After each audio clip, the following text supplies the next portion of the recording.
Meet the editors. വഖഫിൽ ഒത്തുകളിയോ എന്നാണ് ചോദ്യം.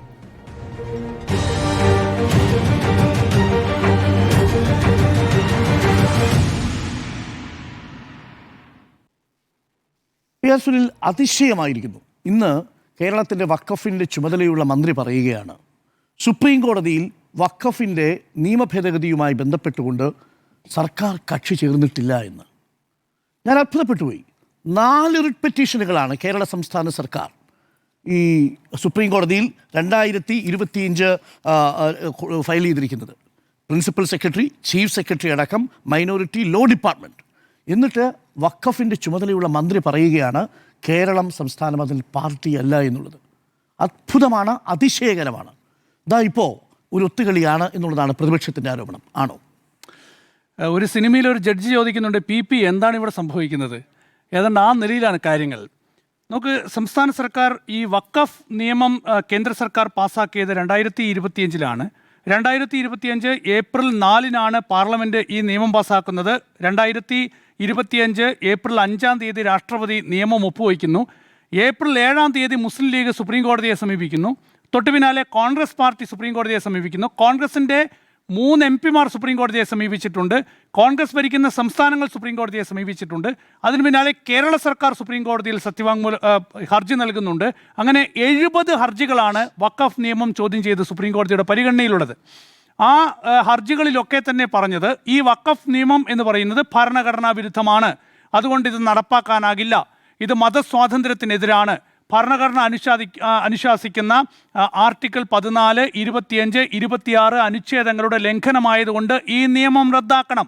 ഇതായിരുന്നു സംസ്ഥാന സർക്കാരിൻ്റെ ആവശ്യം. അന്നത്തെ സംസ്ഥാന സർക്കാരിൻ്റെ ആവശ്യം, മുസ്ലിം ലീഗിൻ്റെ ആവശ്യം, കോൺഗ്രസിൻ്റെ ആവശ്യം, കോൺഗ്രസ് ഭരിക്കുന്ന സംസ്ഥാനങ്ങളുടെ ആവശ്യം, കോൺഗ്രസ് MP ആവശ്യം. ആ ആവശ്യം സുപ്രീം കോടതിയുടെ പരിഗണനയിലാണ്. ആ കേസിൽ സുപ്രീം കോടതി ഇതുവരെ അന്തിമ തീരുമാനം എടുത്തിട്ടില്ല. അതിനിടയിലാണ് കേരളത്തിൽ കഴിഞ്ഞ LDF സർക്കാർ വഖഫ് ബോർഡ് പുനഃസംഘടിപ്പിക്കുന്നത്. വഖഫ് ബോർഡ് പുനഃസംഘടിപ്പിക്കുമ്പോൾ ഈ വഖഫ് നിയമത്തിലെ ഏറ്റവും വിവാദ വ്യവസ്ഥ എന്ന് പറയുന്ന വകുപ്പ് 14, ആ വകുപ്പ് 14 പറയുന്നത് മുസ്ലിം ഇതര അംഗങ്ങളുടെ പ്രാതിനിധ്യം ഉറപ്പാക്കണം. 2 അംഗങ്ങൾ വേണം. മുസ്ലിം അല്ലാത്ത 2 അംഗങ്ങളെ വഖഫ് ബോർഡിൽ ഉൾപ്പെടുത്തണം. അത് നടപ്പാക്കാനാകില്ല എന്ന് സംസ്ഥാന സർക്കാരിൻ്റെ നയപരമായ തീരുമാനമാണ്. അപ്പോൾ ആ മുസ്ലിം അല്ലാത്ത 2 അംഗങ്ങളെ ഉൾപ്പെടുത്താതെ വഖഫ് ബോർഡ് സംസ്ഥാന സർക്കാർ, അന്നത്തെ സർക്കാർ ഫെബ്രുവരി മാസത്തിൽ 2020 ഫെബ്രുവരി മാസത്തിൽ പുനഃസംഘടിപ്പിക്കുന്നു. അങ്ങനെ പുനഃസംഘടിപ്പിക്കുന്നു. അതിൻ്റെ ചെയർമാൻ ആദ്യത്തെ ചെയർമാൻ ഷമീറ ആയിരുന്നു. പിന്നെ അതിനുശേഷമാണ് പിന്നീട് അദ്ദേഹം തെരഞ്ഞെടുപ്പിൽ മത്സരിച്ചതുകൊണ്ട് ഇപ്പോൾ ഹംസയെ പുതിയ ചെയർമാനായി നിയമിക്കുന്നത്. അപ്പോൾ അതിന് പിന്നാലെയാണ് കേന്ദ്ര സർക്കാർ കൊണ്ടുവന്നിട്ടുള്ള നിയമം കേരള സർക്കാർ നടപ്പാക്കിയില്ല എന്ന് ചൂണ്ടിക്കാണിച്ച് ഷോൺ ജോർജ് കേരള ഹൈക്കോടതിയെ സമീപിക്കുന്നത്. കേരള ഹൈക്കോടതി പിന്നീട് കേരള സർക്കാരിനോട് ചോദിക്കുന്നു, എന്തുകൊണ്ടാണ് നിയമം കൃത്യമായി നടപ്പാക്കാത്തതെന്ന ചോദിക്കുന്നു. സ്വാഭാവികമായും നമ്മളൊക്കെ പ്രതീക്ഷിച്ചത് കേരള ഹൈക്കോടതിയെ സമീപിച്ചുകൊണ്ട് പറയും ഈ കേസ് സുപ്രീം കോടതിയിൽ പെൻഡിംഗ് ആണ്, ഈ കേസിൻ്റെ പ്രധാനപ്പെട്ട വ്യവസ്ഥകൾ സുപ്രീം കോടതിയിൽ പെൻഡിംഗ് ആയതുകൊണ്ട് സുപ്രീം കോടതിയുടെ അന്തിമ തീരുമാനത്തിന് അനുസൃതമായി ഇക്കാര്യത്തിൽ ഒരു തീരുമാനമെടുക്കും. അതാണല്ലോ സംസ്ഥാന സർക്കാർ നിയമപരമായിട്ടും രാഷ്ട്രീയമായും കേരള ഹൈക്കോടതിയിൽ പറയേണ്ടത്. കാരണം ഈ നിയമം നടപ്പാക്കാനാകില്ല എന്നത് നിയമപരമായ ഡിസിഷനല്ല, അതൊരു രാഷ്ട്രീയ തീരുമാനമാണ്. അത് കേരള സർക്കാരിൻ്റെ രാഷ്ട്രീയ തീരുമാനമാണ്. കേരള സർക്കാർ നിയമസഭയിൽ ഈ നിയമത്തിനെതിരെ പ്രമേയം പാസാക്കിയതാണ്. കോൺഗ്രസ് ഭരിക്കുന്ന പല സംസ്ഥാനങ്ങളും ഈ നിയമത്തിനെതിരെ പ്രമേയം പാസാക്കിയതാണ്. ഇവിടെ ഈ സർക്കാരിൽ മന്ത്രിമാരായിരിക്കുന്ന കോൺഗ്രസിൻ്റെ അന്നത്തെ MLA-മാരും ലീഗിൻ്റെ അന്നത്തെ MLA-മാരും ഒക്കെ ഉൾപ്പെട്ട നിയമസഭയാണ് കേന്ദ്ര നിയമത്തിനെതിരെ പ്രമേയം പാസാക്കിയത്. അപ്പോൾ ആ നിയമം ചോദ്യം ചെയ്തുകൊണ്ടുള്ള ഹർജി സുപ്രീം കോടതിയുടെ പരിഗണനയിലിരിക്കെ ഈ ഷോൺ ജോർജിൻ്റെ ഹർജിയിൽ കേരള സർക്കാർ നൽകിയിട്ടുള്ള മറുപടി എന്ന് പറയുന്നത് ഞെട്ടിപ്പിക്കുന്നതാണ്. അക്ഷരാർത്ഥത്തിൽ ഞെട്ടിപ്പിക്കുന്നതാണെന്ന് തന്നെ പറയാം. അതിലിങ്ങനെയാണ് കേരള സർക്കാർ, ഈ പുതിയ സർക്കാർ, VD സതീശൻ സർക്കാർ കേരള ഹൈക്കോടതിയിൽ പറയുന്നത്, government is prepared to reconstitute the board strictly in compliance with the mandate of section 14 of Waqf act. എന്ന് പറഞ്ഞാൽ 14 വകുപ്പിൽ പറഞ്ഞിട്ടുള്ള കാര്യങ്ങൾ പൂർണ്ണമായും പാലിച്ചുകൊണ്ട് അത് ഞങ്ങൾ നടപ്പാക്കാൻ പോവുകയാണ്, തയ്യാറാണ് എന്ന് കേരള ഹൈക്കോടതി അറിയിക്കുകയാണ്. ഈ വിഷയത്തിൽ സുപ്രീം കോടതി അന്തിമ തീർപ്പ് കൽപ്പിച്ചിട്ടില്ല. അപ്പോൾ സുപ്രീം കോടതി അന്തിമ തീർപ്പ് കൽപ്പിക്കുന്നതിന് മുൻപ് തന്നെ ഈ നിയമം നടപ്പാക്കാൻ ഞങ്ങൾ തയ്യാറാണ് എന്ന് കേരള ഹൈക്കോടതി അറിയിക്കുകയാണ്. നോക്കൂ, ഒരു സത്യവാങ്മൂലം എങ്ങനെയാണ് കേരള ഹൈക്കോടതിയിൽ എത്തുന്നത്? ഒരു സത്യവാങ്മൂലം കേരള ഹൈക്കോടതിയിൽ എത്തണമെങ്കിൽ കേരള ഹൈക്കോടതിയിൽ നിന്നൊരു നോട്ടീസ് കിട്ടിയാൽ ആദ്യം അതിൻ്റെ വകുപ്പ് ഈ വിഷയം അറിയും. അപ്പോൾ ഈ വകുപ്പ് വിഷയം അറിയുമ്പോൾ ഒരു സത്യവാങ്മൂലം നൽകേണ്ടതുണ്ട്. അതിൻ്റെ അടിസ്ഥാനം സർക്കാരിനെ അറിയിക്കും, അതല്ലെങ്കിൽ വകുപ്പ് സെക്രട്ടറി അറിയിക്കും, വകുപ്പ് സെക്രട്ടറി അത് മന്ത്രിയെ അറിയിക്കും. അപ്പോൾ ആ മന്ത്രി പറയും സത്യവാങ്മൂലം തയ്യാറാക്കാൻ. അങ്ങനെ അതിൻ്റെ ഒരു കരട് തയ്യാറാക്കും. ആ കരട് പിന്നീട് വരുന്നത് നിയമവകുപ്പിലേക്കാണ്. കാരണം നിയമവകുപ്പാണല്ലോ സത്യവാങ്മൂലം തയ്യാറാക്കേണ്ടത്. നിയമവകുപ്പും ഒപ്പം തന്നെ ഇതിൻ്റെ ബന്ധപ്പെട്ട വകുപ്പും കൂടിയാലോചിച്ച് ഒരു സത്യവാങ്മൂലം നിയമവകുപ്പ് സെക്രട്ടറിയുടെ കൈകളിലേക്ക് വരും. അത് നിയമവകുപ്പ് സെക്രട്ടറി നേരെ അറിയിക്കുന്നത് പിന്നെ ആരെയാണ്? നിയമമന്ത്രിയെയാണ്, വകുപ്പ് മന്ത്രിയാണ്. അപ്പോൾ നിയമമന്ത്രിയും വകുപ്പ് മന്ത്രിയും ഒക്കെ തന്നെ അറിഞ്ഞുകൊണ്ട് ആ സത്യവാങ്മൂലം പരിശോധിച്ച് അതിന് അന്തിമ അനുമതി നൽകിയ ശേഷം പിന്നീട് ആ സത്യവാങ്മൂലം നേരെ അതിനു മുൻപ് ഒരു പ്രോസസ്സ് കൂടിയുണ്ട്, നിയമോപദേശം തേടുക എന്നത്. അപ്പോൾ അഡ്വക്കേറ്റ് ജനറലിൻ്റെ നിയമോപദേശം തേടും. അതിനുശേഷമാണ് ഒരു അന്തിമ അംഗീകാരം നൽകുന്നത്. പിന്നീടാണ് ഈ സത്യവാങ്മൂലം അല്ലെങ്കിൽ ഒരു ഹർജി ഹൈക്കോടതി പ്ലീഡറുടെ കൈകളിലേക്ക് എത്തുന്നത്. അങ്ങനെയാണത് കോടതിക്ക് മുമ്പിലേക്ക് വരുന്നത്.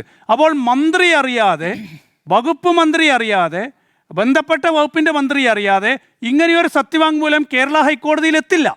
അപ്പോൾ അങ്ങനെ ഇരിക്കുകയാണ് വകുപ്പ് മന്ത്രി പറയുന്നത് അങ്ങനെ ഒരു സംഭവം ഉണ്ടോ, ഇങ്ങനൊരു കേസുണ്ടോ, എന്താണ് ഇത് സംബന്ധിച്ച് പ്രതികരിക്കാനില്ല എന്ന് ഇപ്പോൾ കുഞ്ഞാലിക്കുട്ടി പറയുന്നു. ഈ ന്യൂനപക്ഷ ക്ഷേമമന്ത്രിയായ എൻ ശംസുദ്ദീൻ പറയുന്നു ഇതുമായി ബന്ധപ്പെട്ട് ഒന്നും അറിയില്ല എന്ന് പറയുന്നു. നോക്കൂ, ഇവിടെ എന്താണ് സംഭവിക്കുന്നത്? മുസ്ലിം ലീഗിൻ്റെ രാഷ്ട്രീയത്തിന് എന്താണ് സംഭവിക്കുന്നത്? കോൺഗ്രസിൻ്റെ രാഷ്ട്രീയത്തിന് എന്താണ് സംഭവിക്കുന്നത്? ദേശീയ തലത്തിൽ നിങ്ങൾ എന്തിനൊക്കെയാണോ ശക്തമായി എതിർക്കുന്നത് അതിനെയെല്ലാം കേരളത്തിൽ അധികാരത്തിൽ വന്ന ശേഷം കോൺഗ്രസിൻ്റെ സർക്കാർ ദുർബലപ്പെടുത്തുന്നു, ലീഗിൻ്റെ സർക്കാർ ദുർബലപ്പെടുത്തുന്നു. ഇപ്പോൾ അല്പസമയം മുമ്പ് ഒരു ലീഗിൻ്റെ നേതാവ് പറയുന്നത് കേട്ടു, കേന്ദ്ര നിയമം നടപ്പാക്കിയില്ലെങ്കിൽ സംസ്ഥാന സർക്കാരിന് പിരിച്ചുവിടും.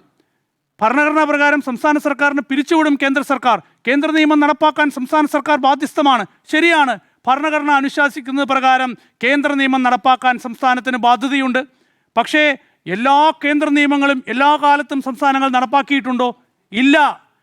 ഇന്ത്യയുടെ ചരിത്രത്തിൽ, സ്വതന്ത്ര ഇന്ത്യയുടെ ചരിത്രത്തിൽ ഏതെങ്കിലും ഒരു കേന്ദ്ര നിയമം നടപ്പാക്കാത്തതിൻ്റെ പേരിൽ ഏതെങ്കിലും ഒരു സംസ്ഥാനത്തെ കേന്ദ്ര സർക്കാർ പിരിച്ചുവിട്ടിട്ടുണ്ടോ?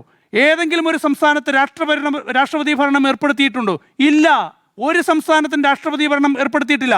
SR ബൊമ്മൈ കേസിൽ സുപ്രീം കോടതി വളരെ കൃത്യമായി തന്നെ പറഞ്ഞിട്ടുണ്ട്, ഒരു കേന്ദ്ര നിയമം നടപ്പാക്കിയില്ല എന്നതുകൊണ്ട് ഒരു സംസ്ഥാനത്തെയും പിരിച്ചുവിടാനാകില്ല കേന്ദ്ര സർക്കാരിന് എന്ന് SR ബൊമ്മൈ കേസിൽ സുപ്രീം കോടതി വളരെ വ്യക്തമായി തന്നെ പറഞ്ഞിട്ടുണ്ട്.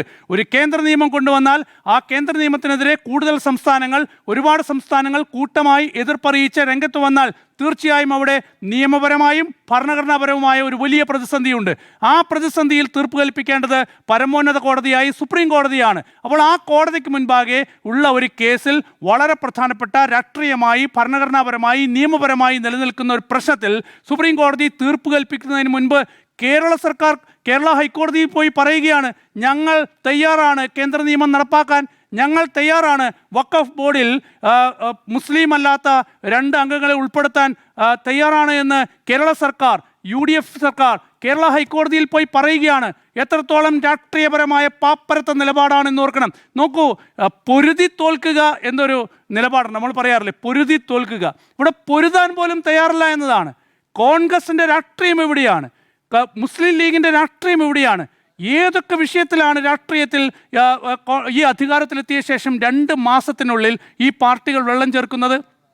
PMCയുടെ കാര്യത്തിൽ 2 അംഗങ്ങളെ ചേർക്കാൻ തയ്യാറാണ് എന്നൊരു വാചകം തന്നെയാണോ പറഞ്ഞത് സംസ്ഥാന സർക്കാർ? 14 സ്ട്രിക്ട്ലി ഞാൻ വായിക്കാം 2 അംഗങ്ങളാണോ? ഞാൻ പറയാം. Government is prepared to reconstitute the board strictly in compliance with the mandate of section 14 of the Unified Waqf Board Amendment. എന്ന് പറഞ്ഞാൽ എന്താ? സെക്ഷൻ 14 എന്ന് പറഞ്ഞാൽ അത് മാത്രമാണ്. അല്ല, കേൾക്കൂ, സെക്ഷൻ 14-ലെ ക്ലോസ് 1 സബ് ക്ലോസ് F കഴിഞ്ഞിട്ട് പറയുന്നു, provided further that 2 of the total members of the board appointed under this subsection excluding ex officio members shall be non-Muslim. അപ്പോൾ ഇപ്പോൾ കൊടുത്തിരിക്കുന്ന അഫിഡവിറ്റിൽ ഇത് സ്ട്രിക്റ്റ്ലി പാലിക്കുമെന്നാണ് പറഞ്ഞിരിക്കുന്നത്. സ്ട്രിക്റ്റ്ലി പാലിക്കണം എന്ന് കോടതിയുടെ ഉത്തരവ്, കോടതിയുടെ ഇടക്കാല ഉത്തരവ്. ശരി, പറഞ്ഞോളൂ, ഞാൻ എൻ്റെ സമയത്ത് പറഞ്ഞോളൂ. അല്ല അതിനകത്ത് എന്ത് തർക്കം? അല്ല, അങ്ങ് പറഞ്ഞു. അതിൽ തർക്കമൊന്നുമില്ല. പതിനാല് അതായത് പറഞ്ഞത് സെക്ഷൻ ഒഴിവാക്കിയിട്ടല്ല. 14 എന്ന് പറയുന്നത് നടപ്പാക്കുമെന്ന് പറഞ്ഞാൽ അത് മാത്രമല്ല, മുസ്ലിം അല്ലാത്ത രണ്ട് അംഗങ്ങളെ ഉൾപ്പെടുത്തിക്കൊണ്ട് ബോർഡ് പുനഃസംഘടിപ്പിക്കും. അല്ല, ബോർഡ് പുനഃസംഘടിപ്പിക്കും. അത് തന്നെയാണ് നിലപാട്. ശരി. അത് തന്നെയാണ് നിലപാട്. അത് മുസ്ലിം ലീഗിന്റെ രാഷ്ട്രീയം എവിടെ പോയി ആ നിലപാടിൽ എന്നാണ് എന്റെ ചോദ്യം. ശരി. നോക്കൂ, നിങ്ങൾ ഫണ്ടമെന്റലായി നിങ്ങൾ രാഷ്ട്രീയമായി, നിയമപരമായി, ഭരണഘടനാപരമായി വലിയ അവകാശവാദം ഉന്നയിച്ചുകൊണ്ട്, വലിയ ചോദ്യം ഉന്നയിച്ചുകൊണ്ട് ഉമ്മീദ് പോർട്ടലിൽ നിങ്ങൾ മറ്റേ ഇത് സ്ഥലം ഇതിന്റെ സ്വത്തുക്കൾ മുനമ്പം വിഷയത്തിൽ രേഖപ്പെടുത്തിക്കൊണ്ട് 8ന്റെ പണി തന്നു പോയി എന്ന് പറഞ്ഞ് വലിയ വിവാദമുയർത്തിയ ലീഗും കോൺഗ്രസും ഒക്കെയാണ്. കോൺഗ്രസും ആയിക്കോട്ടെ, ഞാൻ പറഞ്ഞത് അങ്ങനെ ഒരു വലിയ വിവാദമുണ്ടാക്കി, വലിയ വിഷയമുണ്ടാക്കി ഉയർത്തിയവരാണ്. ഒരു രാഷ്ട്രീയമായി തിരിച്ചടിക്കുന്ന, രാഷ്ട്രീയമായി ലീഗിന്റെ രാഷ്ട്രീയത്തെ, കോൺഗ്രസിന്റെ രാഷ്ട്രീയത്തെ ചോദ്യം ചെയ്യുന്ന ഒരു നിയമത്തിലെ വ്യവസ്ഥ ഞങ്ങളിതാ നടപ്പാക്കാൻ പോകുന്നുവെന്ന് കേരള ഹൈക്കോടതിയിൽ പോയി പറയുന്നത്. സുപ്രീം കോടതിയിലെ കേസ് എന്താവും ഇനി? സർക്കാരൊന്നാണല്ലോ, രാഷ്ട്രീയം ഇലക്ഷന് ശേഷമാണ് 8ന്റെ പണി പരാമർശം. ആയിക്കോട്ടെ, ഇലക്ഷന് മുൻപോ ശേഷോ എന്തോ ആയിക്കോട്ടെ. ഞാൻ പറഞ്ഞല്ലോ അത് ഞാൻ പറഞ്ഞത് സുപ്രീം കോടതിയിൽ സർക്കാർ ഒന്നല്ലേ ഉള്ളൂ. അവിടെ കോൺഗ്രസും CPM-ഉം ഇടതുപക്ഷവും ഒന്നും ഇല്ലല്ലോ. സംസ്ഥാന സർക്കാരാണല്ലോ സുപ്രീം കോടതിയിൽ അറിയിച്ചിരിക്കുന്നത് ഈ വിഷയത്തിൽ ഈ നിയമം പൂർണ്ണമായും നടപ്പാക്കാനാകില്ല എന്ന്. ഇവിടെ സംസ്ഥാന സർക്കാർ കേരള ഹൈക്കോടതിയിൽ പറയുന്നു ഈ നിയമം നടപ്പാക്കുമെന്ന്. അപ്പോൾ സർക്കാരിന്റെ നിലപാടെന്താകും, രാഷ്ട്രീയം എന്താകും? സുപ്രീം കോടതിയിലെ കേസിനെ തന്നെ ദുർബലപ്പെടുത്തുന്ന നീക്കമാണ് കേരള ഹൈക്കോടതിയിൽ കേരള സർക്കാർ ചെയ്തിരിക്കുന്നത്. വഖഫിൽ ഒത്തുകളിയോ എന്നാണ് ചോദ്യം. സ്മൃതി, ഒത്തുകളിയാണ് ഞാൻ കരുതുന്നില്ല. ഇത് യഥാർത്ഥത്തിൽ ഈ വഖഫുമായി ബന്ധപ്പെട്ട് കേന്ദ്രം ഒരു നിയമം ഉണ്ടാക്കുന്നത് എന്തുദ്ദേശത്തിലാണ് എന്നുള്ള കാര്യത്തിൽ നമുക്ക് ആർക്കും തർക്കമില്ല എന്ന് നമുക്കറിയാം. അത് മുസ്ലിം ന്യൂനപക്ഷങ്ങളുടെ അവരുടെ പള്ളികളുമായി ബന്ധപ്പെട്ട ഭരണത്തിലായാലും ക്രിസ്ത്യൻ സമുദായത്തിൻ്റെ ഭരണവുമായി ബന്ധപ്പെട്ടായാലും എങ്ങനെയാണ് കേന്ദ്ര സർക്കാർ അതിൽ ഇടപെടാൻ ശ്രമിക്കുന്നതിൻ്റെ ഒരുപാട് ഉദാഹരണങ്ങൾ നമ്മുടെ മുന്നിലുണ്ട്. ഇപ്പോൾ മുത്തലാഖ് നിയമം നമുക്കറിയാമല്ലോ. മുത്തലാഖ് നിയമത്തിൽ ഒരു നീതിയുടെ ഒരു വശമുണ്ട്. ആ വശം എന്നുള്ളത് നടപ്പാക്കുന്നതിന് പിന്നിൽ മറ്റു ദുരുദ്ദേശങ്ങളുണ്ടെന്നുള്ളത് നമുക്കറിയാം.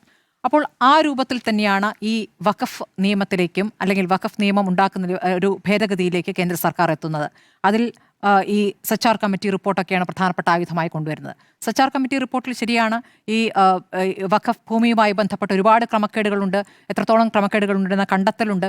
പക്ഷേ അപ്പോഴും സച്ചാർ കമ്മിറ്റി പറഞ്ഞിരുന്നത് ആ ഭൂമി മുസ്ലിം ന്യൂനപക്ഷത്തിലെ പാവങ്ങൾക്ക് വിതരണം ചെയ്യണം എന്ന രൂപത്തിലൊക്കെയാണ് സച്ചാർ കമ്മിറ്റി ശുപാർശ ചെയ്യുന്നത്. അപ്പോൾ സച്ചാർ കമ്മിറ്റിയിലെ ഒരു ഭാഗം അടർത്തിയെടുത്തുകൊണ്ട് സച്ചാർ കമ്മിറ്റി പറഞ്ഞിട്ടുണ്ടല്ലോ എന്ന് പറഞ്ഞിട്ടാണ് ഈ ഭേദഗതി കൊണ്ടുവരുന്നത്.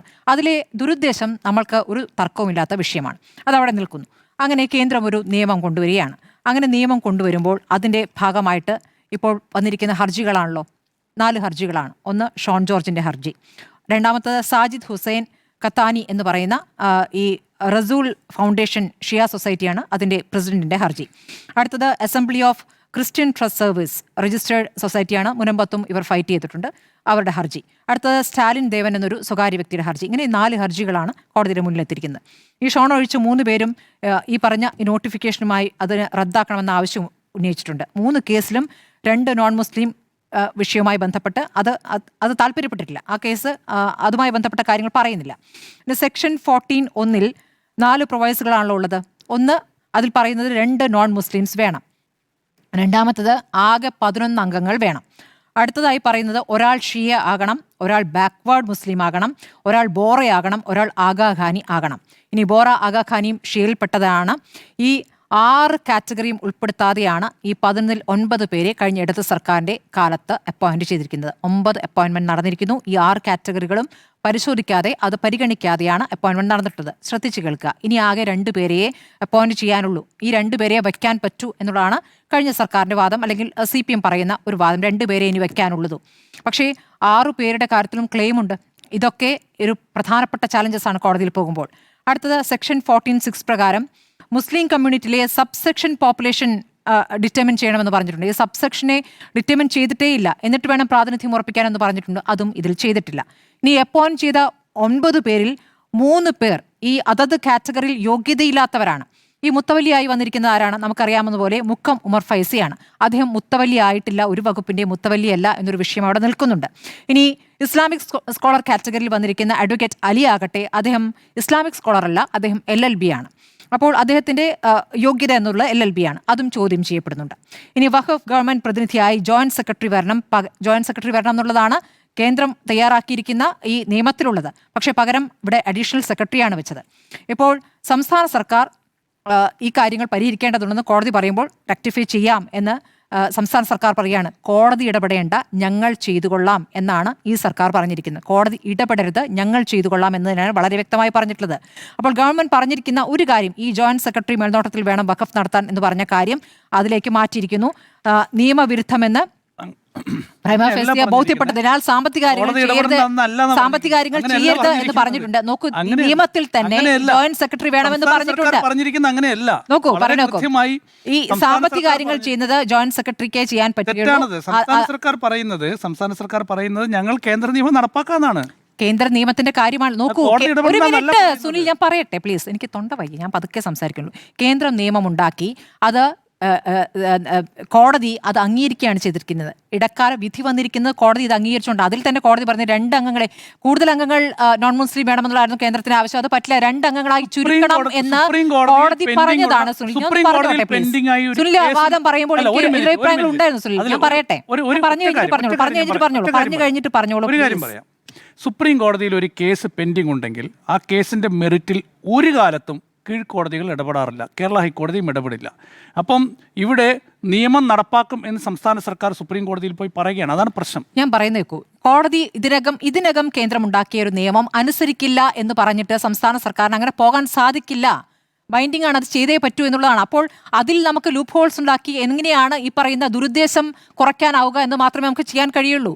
ഇപ്പോൾ കഴിഞ്ഞ സർക്കാരിന്റെ കാലത്ത് ചെയ്ത കാര്യങ്ങൾ എന്താ, ഇതിൽ പറഞ്ഞ കുറേ കാര്യങ്ങൾ നടപ്പാക്കിയെന്ന രൂപത്തിൽ മുന്നോട്ട് പോവുകയായിരുന്നു. ഞാൻ പറയട്ടെ, അപ്പോൾ ഇപ്പോൾ ഈ പറയുന്ന ഈ 2 ഹർജികൾ പോയിട്ടുണ്ടല്ലോ. ഉമർ ഫൈസി മുക്കവും പോയിരിക്കുന്നു, ഹംസയും കോടതിയിലേക്ക് പോകുന്നു. 2 പേരും പറഞ്ഞിരിക്കുന്നത് എന്താണ്? 2 പേരുടെ നിയമനം നടത്തിക്കൊള്ളാം. ഉമർ ഫൈസി മുക്ക ഇപ്പോൾ പരസ്യമായി പറഞ്ഞിട്ടുണ്ട്, 2 നോൺ മുസ്ലിം നിയമനത്തെ എതിർക്കുന്നില്ല എന്ന് പരസ്യമായി പറഞ്ഞു കഴിഞ്ഞിരിക്കുന്നു. അപ്പോൾ സമസ്ത സുപ്രഭാതത്തിൽ ലേഖനം വന്നിരിക്കുകയാണ്. ഇത് ആരുടെ ഉദ്ദേശ്യമാണ് എന്ന അടക്കമുള്ള കാര്യങ്ങൾ ചോദിച്ചുകൊണ്ടുള്ള ലേഖനം വന്നിരിക്കുന്നു. ഒരു മിനിറ്റ്, ഞാനത് വായിക്കാം.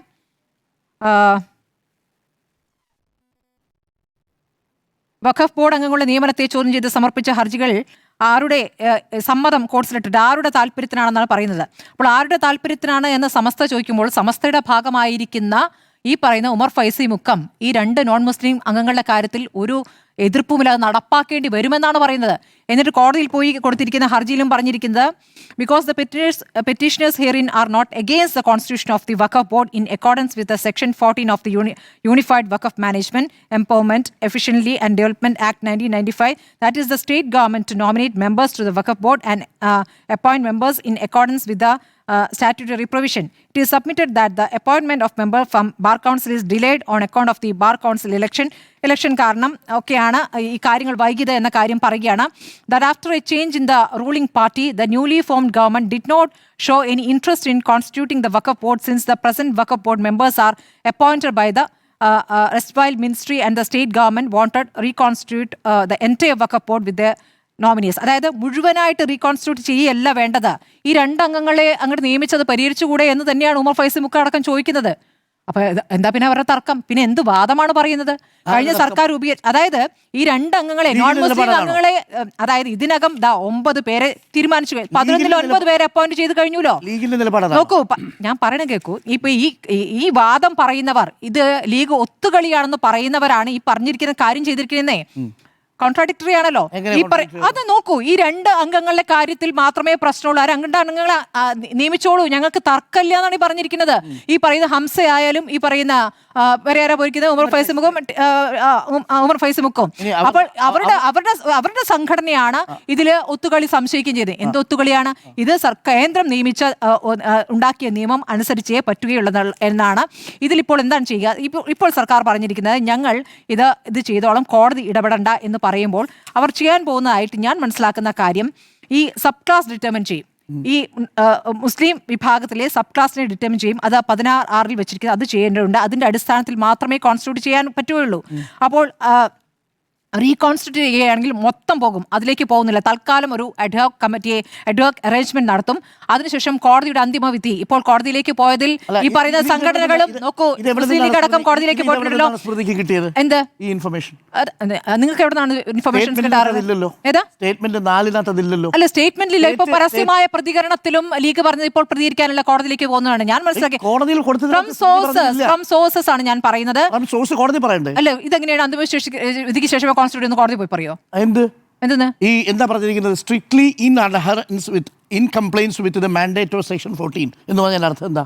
ഏതെങ്കിലും ഒന്ന് ഒഴിവാക്കാൻ പറ്റുമോ? പറയണ കേക്കോ, പറയണേക്കോ, അത് മനസ്സിലായി. ഇപ്പൊ തൽക്കാലം ചെയ്യുന്ന എത്രയേ ഉള്ളൂ.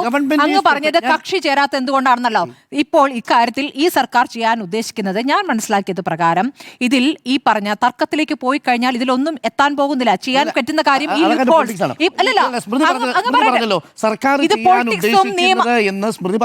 എന്റെ മുന്നിൽ വന്നിരിക്കുന്ന വിവരം, എനിക്ക് കിട്ടിയ വിവരമാണ് ഞാൻ പറയുന്നത്. പൂർത്തിയാക്കിയിട്ടില്ല. അതിന് മുന്നേ ഡോക്ടർ അരുൺ ചോദിച്ചു കഴിഞ്ഞാൽ എങ്ങനെയാണ് ഞാൻ പറയട്ടെ? ഇല്ല, പൂർത്തിയാക്കിയിട്ടില്ല. അങ്ങക്ക് മനസ്സിലായില്ലേ? അഡ്ഹോക് അറേഞ്ച്മെന്റ് നടത്താനാണ് ഇപ്പോൾ ആലോചിക്കുന്നത്. അതിനുശേഷം അന്തിമ വിധി കോടതിയിൽ നിന്ന് വരുമ്പോൾ അതിനുശേഷമേ കോൺസ്റ്റിറ്റ്യൂട്ട് ചെയ്യുള്ളൂ എന്നുള്ളതാണ്. ഇപ്പോൾ നിലവിൽ കേസിൽ കോടതി ഇടപെടരുത്, ഞങ്ങൾ റെക്ടിഫൈ ചെയ്യാം എന്ന് പറയുമ്പോൾ ഇത് സർക്കാർ ചെയ്തു കൊള്ളാമെന്ന് പറയുന്നത് അതെന്താണ് ചെയ്യാൻ പോകുന്നത്? ഈ മുസ്ലിം സബ് ക്ലാസിന്റെ ഡിറ്റർമിനേഷനാണ് ചെയ്യുന്നത്. 16(6) വെച്ചിരിക്കുന്ന കാര്യമാണ് ആദ്യം ചെയ്യാൻ പോകുന്നത്. ഈ കാര്യങ്ങളാണ് ചെയ്യുക. കഴിഞ്ഞ സർക്കാരിന്റെ കാലത്ത് ചെയ്ത കാര്യം എന്താണ്? 11-ൽ 9 പേരെ നിയമിച്ചു. ആ 9 പേരുടെ നിയമനം തന്നെ ഈ പറഞ്ഞ നിയമവിരുദ്ധമായിട്ടുള്ള കാര്യങ്ങളാണ്. അത് ഉറപ്പായിട്ടും അത് ചോദ്യം ചെയ്യപ്പെടും. ഇനി അതിന്റെ ഭാഗമായി നിയമിക്കപ്പെട്ടവർ തന്നെ ഇപ്പോൾ കോടതിയിലേക്ക് പോയിട്ട് എന്താ പറഞ്ഞിരിക്കുന്നത്? ഞങ്ങൾക്ക് തർക്കമില്ല ഈ 2 പേരുടെ കാര്യത്തിൽ. 2 പേരെ കാര്യം നിങ്ങൾ നിയമിച്ചോളൂ. രണ്ടുപേരെ ഇനി നിയമിക്കാനുള്ളൂ, അത് അങ്ങോട്ട് നിയമിച്ചോളൂ എന്നാണ് പറയുന്നത്. ആ 2 പേരെന്താണ്? നോൺ മുസ്ലിം ആണ്. അപ്പോൾ പിന്നെ എന്ത് വാദമാണ് ഈ പറയുന്നത്? എന്ത് ഒത്തുകളിയാണ് ഇത് നടത്താൻ പറ്റുക? ഇനിയിപ്പോൾ ചെയ്യാൻ പറ്റുന്ന ഒരു കാര്യമേ ഉള്ളൂ. നോൺ മുസ്ലിം അംഗങ്ങൾ എന്ന് പറയുന്ന ആ കാറ്റഗറിയിൽ പെടുത്താവുന്നവരെ ലീഗ് പ്രതിനിധികളാക്കി അല്ലെങ്കിൽ ലീഗിന്റെ ഭാഗമായി വരുന്ന 2 പ്രതിനിധികളെ വെക്കുക. അപ്പോൾ അങ്ങനെ വെക്കാൻ പറ്റുമല്ലോ. അങ്ങനെ വെക്കാൻ പറ്റുമോ? നോക്കിക്കോളൂ. എങ്ങനെ വെക്കാൻ പറ്റും? ലീഗിന് നോൺ മുസ്ലിം അംഗങ്ങളുണ്ട്. ഹൈക്കോടതി കൊടുത്ത ഈ സ്റ്റേറ്റ്മെന്റ് എന്താവും? എന്ത് സ്റ്റേറ്റ്മെന്റ് ആണ്? ആ സ്റ്റേറ്റ്മെന്റ് ചോദ്യം ഇതാണ്. അല്ലെ, ഞാൻ ഒറ്റ പോയിന്റ് കൂടി, എനിക്കൊരു പോയിന്റ് കൂടി ഉണ്ട്. ഈ ഹംസ ഇപ്പോൾ ഈ മുനമ്പം വഖഫ് ഭൂമിയാണ് എന്ന് പറഞ്ഞിട്ട് ഈ ഉമ്മീദ് പോർട്ടലിൽ ചേർത്തല്ലോ. അത് ചെയ്യാതിരിക്കാൻ പറ്റില്ല എന്നാണ് അദ്ദേഹം പറഞ്ഞത്. അല്ലെ, ചെയ്യാതിരിക്കാൻ പറ്റില്ല എന്ന് പറഞ്ഞതുപോലെയാണ് ഇത് നിയമമാണ്, നടപ്പാക്കാതിരിക്കാൻ പറ്റില്ല. ആ നിയമത്തോട് നമ്മൾ യോജിക്കാതിരിക്കാം. അതിൽ നമുക്ക് എന്ത് ചെയ്യാൻ പറ്റുമെന്നുള്ളതാണ്. കേന്ദ്ര നിയമത്തെ തടയാൻ പറ്റില്ല. എന്താണ് മുഖ്യമന്ത്രി അതിനെ എതിർത്തത്? എന്ത് ഉമീദ് പോർട്ടലിൽ രജിസ്റ്റർ ചെയ്തതിനെ 8ന്റെ പണിയാണെന്ന് മുഖ്യമന്ത്രി പറഞ്ഞതിനാ? അത് രാഷ്ട്രീയമായിട്ടുള്ള പ്രതികരണമാണ്. രാഷ്ട്രീയം അല്ല, നമുക്കറിയാവുന്നതുപോലെ അല്ല, സെൻസിറ്റീവായ വിഷയത്തിൽ പരിഹാരം രാഷ്ട്രീയം കളിക്കുക എന്നുള്ള വാക്കൊന്നും ഞാൻ പറയുന്നില്ല. അതിൽ പരിഹാരം ഉണ്ടാക്കാനുള്ള നടപടികൾ കൃത്യമായി ചർച്ചകളുടെ ചെയ്തത് അന്ന് ലീഗും കോൺഗ്രസും തന്നെയായിരുന്നു എന്നുള്ള കാര്യം നമ്മുടെ മുന്നിലുണ്ട്. എഴുതിയിൽ എണ്ണ ഒഴിക്കാനുള്ള ശ്രമമല്ല അന്ന് നടത്തിയിട്ടുള്ളത്. ആ സമര ഭൂമിയിൽ എത്ര ദിവസത്തോളം എന്താ അപ്പോഴേക്കും ശരിയായോ? എത്രത്തോളം അവർ സമരം ചെയ്തത് നമ്മുടെ മുന്നിലുണ്ട്. ഒറ്റ മിനിറ്റ്. ഉമീദ് പോർട്ടലിൽ ഇത് രജിസ്റ്റർ ചെയ്യുമ്പോൾ അത് ചെയ്യാതെ നിർവാഹമില്ല എന്ന് പറയുന്ന ഹംസ, ഈ 2 പേരെ അംഗങ്ങളായി ചേർത്തോളൂ, അതിൽ ഞങ്ങൾക്ക് എതിർപ്പില്ല എന്ന് പറയുന്ന ഹംസ ആരെയാണ് പ്രതിനിധീകരിക്കുന്നത്? കഴിഞ്ഞ ഇടത് സർക്കാരിനെയാണല്ലോ. 2 കാര്യങ്ങളുണ്ട് ഹംസയുമായി ബന്ധപ്പെട്ട്. ഹംസ ലീഗിന്റെ ഭാഗമായിരുന്ന ആളാണ്. ലീഗിൽ നിന്ന് പിണങ്ങിപ്പോയ ശേഷം CPM-ന്റെ സ്ഥാനാർത്ഥിയായി പൊന്നായിൽ 2024 മത്സരിച്ച് പരാജയപ്പെട്ട ആളാണ്. അപ്പോൾ അദ്ദേഹത്തിന് ഒരു സ്പേസ് കൊടുത്തുകൊണ്ടാണ് ഈ പറയുന്ന ഈ വഖഫ് ബോർഡിന്റെ ചെയർമാൻ സ്ഥാനത്തേക്ക് അദ്ദേഹത്തെ ഇരുത്തിയത് എന്നതും രാഷ്ട്രീയമാണ്. ആ രാഷ്ട്രീയത്തിന് ഒരു ബദൽ രാഷ്ട്രീയമായിട്ടാണ് വളരെ പെട്ടെന്ന് തന്നെ എന്താ പറയാ ഒരു പുനഃസംഘടന എന്ന രൂപത്തിലേക്ക് സർക്കാർ പോകുക, അല്ല ഇത് പിരിച്ചുവിടുന്ന രൂപത്തിലേക്ക് സർക്കാർ പോകുക. ആദ്യത്തെ ചോദ്യം, ഈ കേസ് ഹംസ അന്ന് ഉമീദ് പോർട്ടലിൽ ഈ പ്രോപ്പർട്ടി രജിസ്റ്റർ ചെയ്യുമ്പോൾ റിവ്യൂ കോളത്തിൽ ഈ പറയുന്ന പ്രോപ്പർട്ടി ഡിസ്പ്യൂട്ടഡ് പ്രോപ്പർട്ടി ആണെന്ന് എഴുതിയിരുന്നോ? അങ്ങയുടെ അറിവ് എന്താ? എഴുതിയിരുന്നു. അപ്പൊ എഴുതിയിരുന്നു എന്ന് പറഞ്ഞാൽ എന്താണ്? ലീഗലി അങ്ങനെ തന്നെയല്ലേ ഒരു വഖഫ് ബോർഡ് ചെയ്യേണ്ടത്? ഇതിനും അപ്പുറം ഏതെങ്കിലും വഖഫ് ബോർഡ് ലീഗലി വഖഫ് ബോർഡ് ഉമീദ് പോർട്ടലിൽ ചെയ്യേണ്ട കാര്യം എന്തായിരുന്നു? അപ്പൊ ചെയ്യാൻ അദ്ദേഹത്തെ ആരും നിർബന്ധിച്ചോ? കഴിഞ്ഞ സർക്കാരിന്റെ കാലത്തൊന്നും ചെയ്യാതിരുന്ന പുതിയ സർക്കാർ അധികാരത്തിൽ വന്ന ദിവസങ്ങൾക്കുള്ളിലാണ് ഈ പരിപാടി ചെയ്യുന്നത്. വാസ്തവത്തെ മറച്ചു വയ്ക്കല്ലേ? എന്താണ് അതിനകത്ത് ഉമീദ് പോർട്ടൽ രജിസ്റ്റർ ചെയ്യാനുള്ള കണ്ടീഷൻ? ഉമീദ് പോർട്ടൽ രജിസ്റ്റർ ചെയ്തില്ലെങ്കിൽ എന്താ സംഭവിക്കുക? വഖഫ് ബോർഡിന് പിഴയിടും. എത്രയാ പിഴയിടുക? ആ പ്രോപ്പർട്ടിയുടെ വില അനുസരിച്ച് പിഴയിടും. ആര് പൈസ കൊടുക്കും? ഇനി ഉമീദ് പോർട്ടൽ രജിസ്റ്റർ ചെയ്ത പ്രോപ്പർട്ടി, ഡിസ്പ്യൂട്ടഡ് പ്രോപ്പർട്ടി രജിസ്റ്റർ ചെയ്യാൻ പാടുണ്ടോ?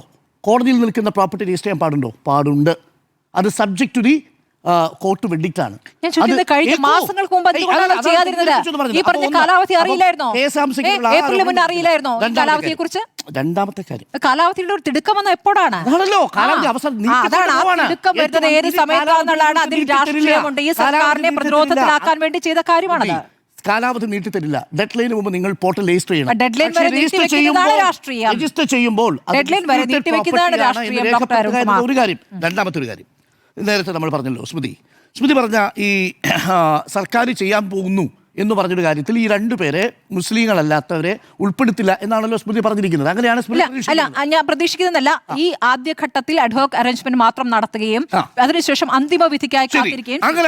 അങ്ങനെയാണെങ്കിൽ PM സനീർ എന്ന് പറയുന്ന സ്പെഷ്യൽ ഗവൺമെന്റ് പ്ലീഡർ ഹൈക്കോടതിയിൽ കൊടുത്തിരിക്കുന്ന സ്റ്റേറ്റ്മെന്റിലെ 4ാമത്തെ ഖണ്ഡികയിൽ പറഞ്ഞിരിക്കുന്നത് to reconstitute the board strictly in compliance with the mandate of section 14 എന്നത് പറഞ്ഞത് എന്തിനാണ്?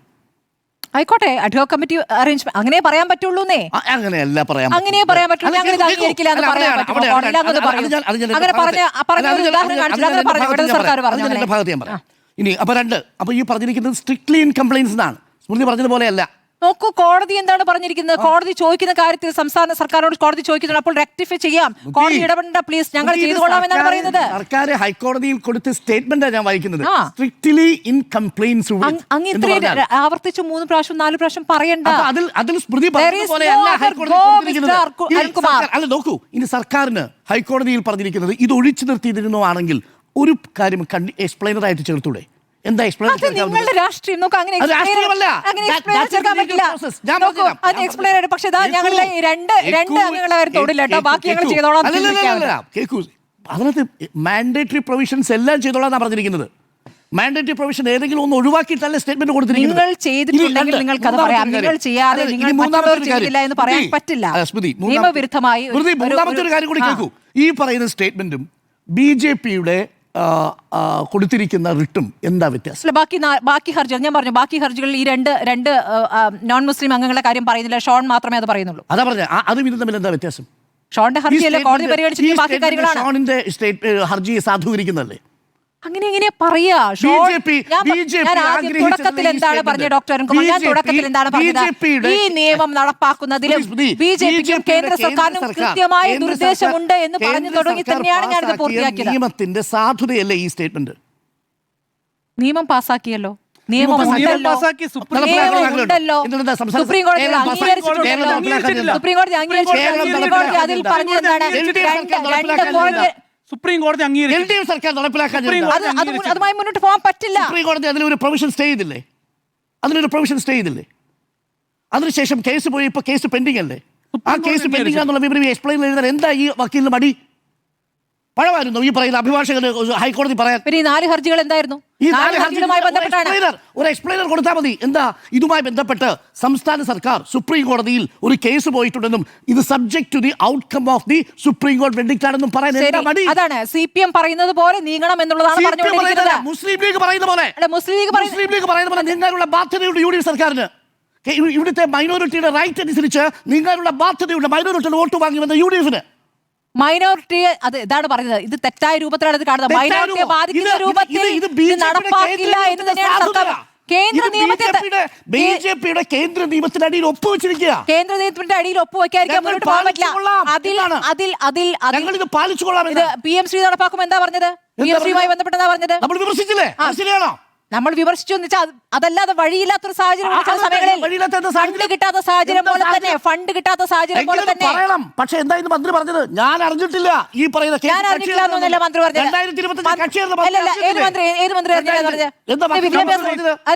മന്ത്രി എന്താ പറഞ്ഞത്? വഖഫിലെ മന്ത്രി എന്താ പറഞ്ഞത്? ഈ 2025 സംസ്ഥാന കക്ഷി അറിഞ്ഞാൽ അറിഞ്ഞിട്ടില്ല അത്രേ. 2025 പ്രധാന കേസ് ഒത്തുകളിയാണോ എന്നുള്ളതാണ് ചോദ്യം. മധു, ഒത്തുകളിയാണ് എങ്കിൽ ആ ആരോപണം എല്ലാവർക്കുമെതിരെ ഉന്നയിക്കേണ്ടി വരും എന്നുള്ളതാണ് ഇതിൻ്റെ പ്രാഥമികമായ ഒരു കാര്യം. ഈ ഹർജി എന്ന് പറയുന്നത് ഷോൺ ജോർജ് നൽകിയിരിക്കുന്ന ഹർജി ഇപ്പോൾ നോക്കൂ. നമുക്ക് ഈ BJP സർക്കാർ 2014 അധികാരത്തിൽ വന്നതിന് ശേഷം നടപ്പിലാക്കുന്ന നിയമങ്ങളെക്കുറിച്ച് എല്ലാം കൃത്യമായ രാഷ്ട്രീയ ബോധ്യത്താൽ അല്ലെങ്കിൽ രാഷ്ട്രീയ അജണ്ട വെച്ച് നടപ്പിലാക്കുന്ന നിയമം എന്ന ഏറ്റവും കൂടുതൽ വിമർശനം ഉന്നയിക്കപ്പെട്ടിട്ടുള്ള പ്രദേശമാണ് അല്ലെങ്കിൽ സംസ്ഥാനമാണ് കേരളം. പല നിയമങ്ങൾക്കുമെതിരെ കേരളം പ്രമേയം തന്നെ പാസ്സാക്കിയിട്ടുണ്ട്. അത് ഏകകണ്ഠമായി തന്നെ പാസ്സാക്കിയിട്ടുമുണ്ട് നിയമസഭയിൽ. അപ്പോൾ ആ നിലയ്ക്ക് ഒരു രാഷ്ട്രീയ താല്പര്യത്തിൻ പ്രകാരം കോടതിയിലേക്ക് വന്നൊരു ഹർജിയാണ് ഷോൺ ജോർജിൻ്റേത്. ആ ഹർജിയിൽ പറയുന്നത് എന്താണ്? സെക്ഷൻ 14 പൂർണ്ണമായി അതിനോട് ചേർന്നുകൊണ്ടുള്ള ഒരു രൂപീകരണമല്ല ബോർഡിൻ്റെ രൂപീകരണം ഉണ്ടായിരിക്കുന്നത്. അതിൽ 9 അംഗങ്ങളെ മാത്രമേ നിയമിച്ചിട്ടുള്ളൂ. ഈ ന്യൂനപക്ഷ മുസ്ലിം ഇതര അംഗങ്ങളെ നിയമിച്ചിട്ടില്ല. അതുകൊണ്ട് തന്നെ അത് ഈ പറയുന്ന സെക്ഷൻ 14 അനുസരിച്ച് നിൽക്കുന്ന രൂപീകരണമല്ല. അതുകൊണ്ടത് റദ്ദാക്കണം എന്നാവശ്യപ്പെട്ടുകൊണ്ടാണ് ഈ ഹർജിയുമായി കോടതിയിലേക്ക് ചെല്ലുന്നത്. കോടതി പരിഗണിക്കുന്നത് ആ വിഷയമാണ്. അവിടെ സർക്കാർ പറയുന്നു ഞങ്ങളിത് റീകോൺസ്റ്റിറ്റ്യൂട്ട് ചെയ്യാൻ തയ്യാറാണ്. അതിൽ 2 രാഷ്ട്രീയമുണ്ട്. അതിലൊരു രാഷ്ട്രീയമുണ്ട്, നിയമപരമായ സാധ്യതയുണ്ട്. ഞാൻ അതിൻ്റെ രാഷ്ട്രീയം ആദ്യം പറയാം. അതായത് ഈ സർക്കാർ അധികാരത്തിൽ വന്നതിന് ശേഷം മുനമ്പം ഭൂമിയുമായി ബന്ധപ്പെട്ട് അത് 10 മിനിറ്റ് കൊണ്ട് പരിഹരിക്കും എന്ന് പ്രതിപക്ഷ നേതാവായിരുന്നപ്പോൾ വി ഡി സതീശൻ പറഞ്ഞിരുന്നു. അത് 10 മിനിറ്റ് കൊണ്ട് പരിഹരിച്ചോ? അത് പിന്നീട് അധികാരത്തിൽ വന്നതിന് ശേഷം 1-ാം ദിവസം പരിഹരിച്ചോ, 2-ാം ദിവസം പരിഹരിച്ചോ, 10-ാം ദിവസം പരിഹരിച്ചോ തുടങ്ങിയ ചോദ്യങ്ങളൊക്കെ ഉണ്ടായ സമയത്ത് മുഖ്യമന്ത്രി വി ഡി സതീശൻ പറഞ്ഞു ഇത് 10 മിനിറ്റ് കൊണ്ട് പരിഹരിക്കാമെന്നു ഞാൻ പറഞ്ഞത് 2 വർഷം മുൻപാണ്. അതിനുശേഷം അത് പരിഹരിക്കാൻ കഴിയാത്തൊരു സാഹചര്യം 8ന്റെ പണി ബോർഡ് നിലവിൽ തന്നിട്ടുണ്ട്. അത് ഉമ്മീദ് പോർട്ടൽ രജിസ്ട്രേഷനുമായി ബന്ധപ്പെട്ടാണ് എന്ന്. അതിനുശേഷം വാർത്താ സമ്മേളനങ്ങളിലും കോൺഗ്രസ് സ്വീകരിക്കുന്ന നിലപാട് എന്താണെന്ന് വെച്ചിട്ടുണ്ടെങ്കിൽ ഇത് CPMന്റെ സമയത്ത് കോൺസ്റ്റിറ്റ്യൂട്ട് ചെയ്ത ബോർഡാണ്, ഞങ്ങളുടെ നയവും നിലപാടും അനുസരിച്ചല്ല. സംസ്ഥാന സർക്കാർ ഈ പറയുന്ന ഇലക്ഷനിലേക്ക് പോകുന്ന സമയത്താണ് ഉമ്മീദ് പോർട്ടൽ രജിസ്ട്രേഷൻ അടക്കം വന്നിട്ടുള്ളത്. ഉമ്മീദ് പോർട്ടൽ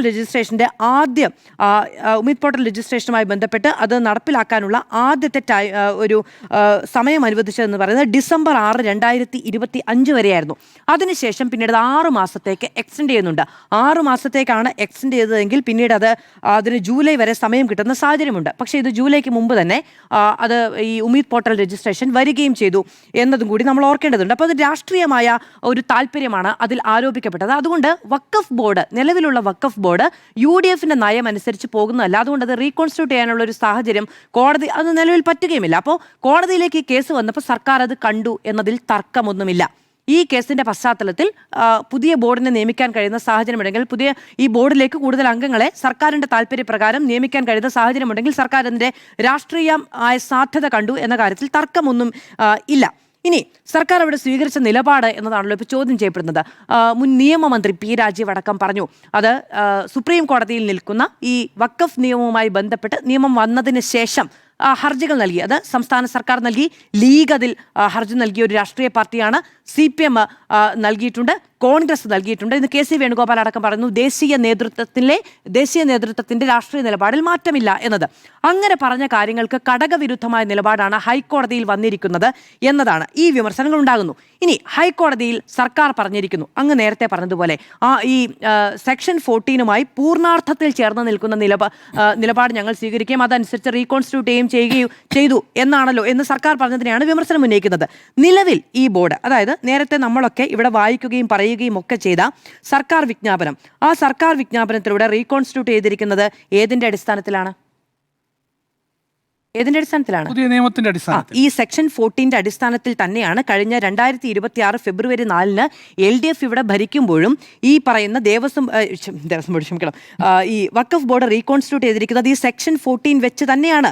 അതിൽ ആദ്യത്തെ സെന്റൻസ് തന്നെ പറയുന്നത് in exercise of the powers conferred by subsection 9 of section 14 of the unified Waqf management empowerment efficiency and development act 1995. അതായത് ഈ പറയുന്ന സെക്ഷൻ 14 എന്ന് പറയുന്നത് തൊട്ടു നോക്കുകയും ഉപ്പ് നോക്കുകയും ചെയ്യാത്ത ഒരു സെക്ഷൻ അല്ല.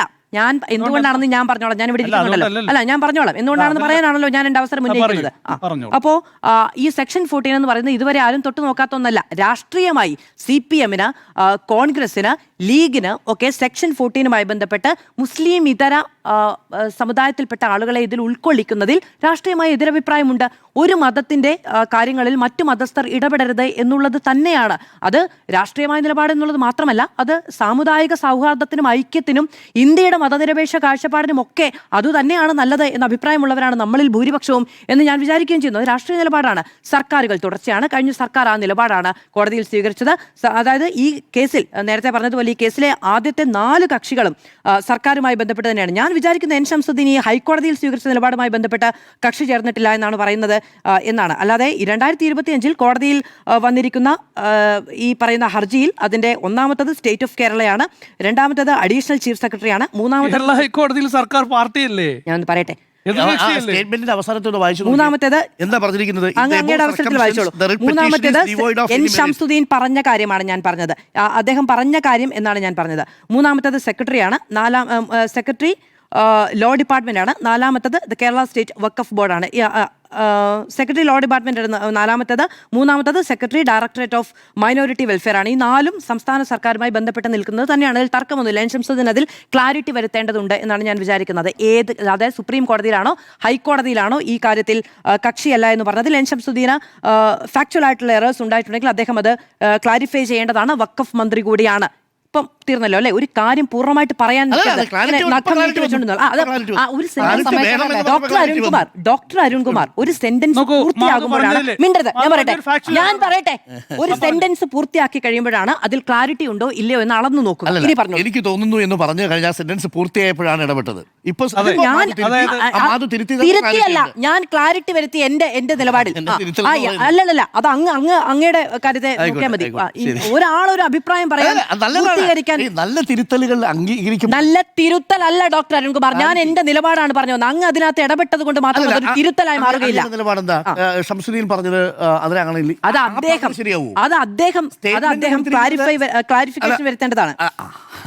അത് അദ്ദേഹം ക്ലാരിഫിക്കേഷൻ വരുത്തേണ്ടതാണെന്ന് പറഞ്ഞാണ് ഞാൻ എന്റെ സെന്റൻസ് പൂർത്തീകരിച്ചത്. ഇനി എന്താണതിൽ ശരിയും ശരികേടും?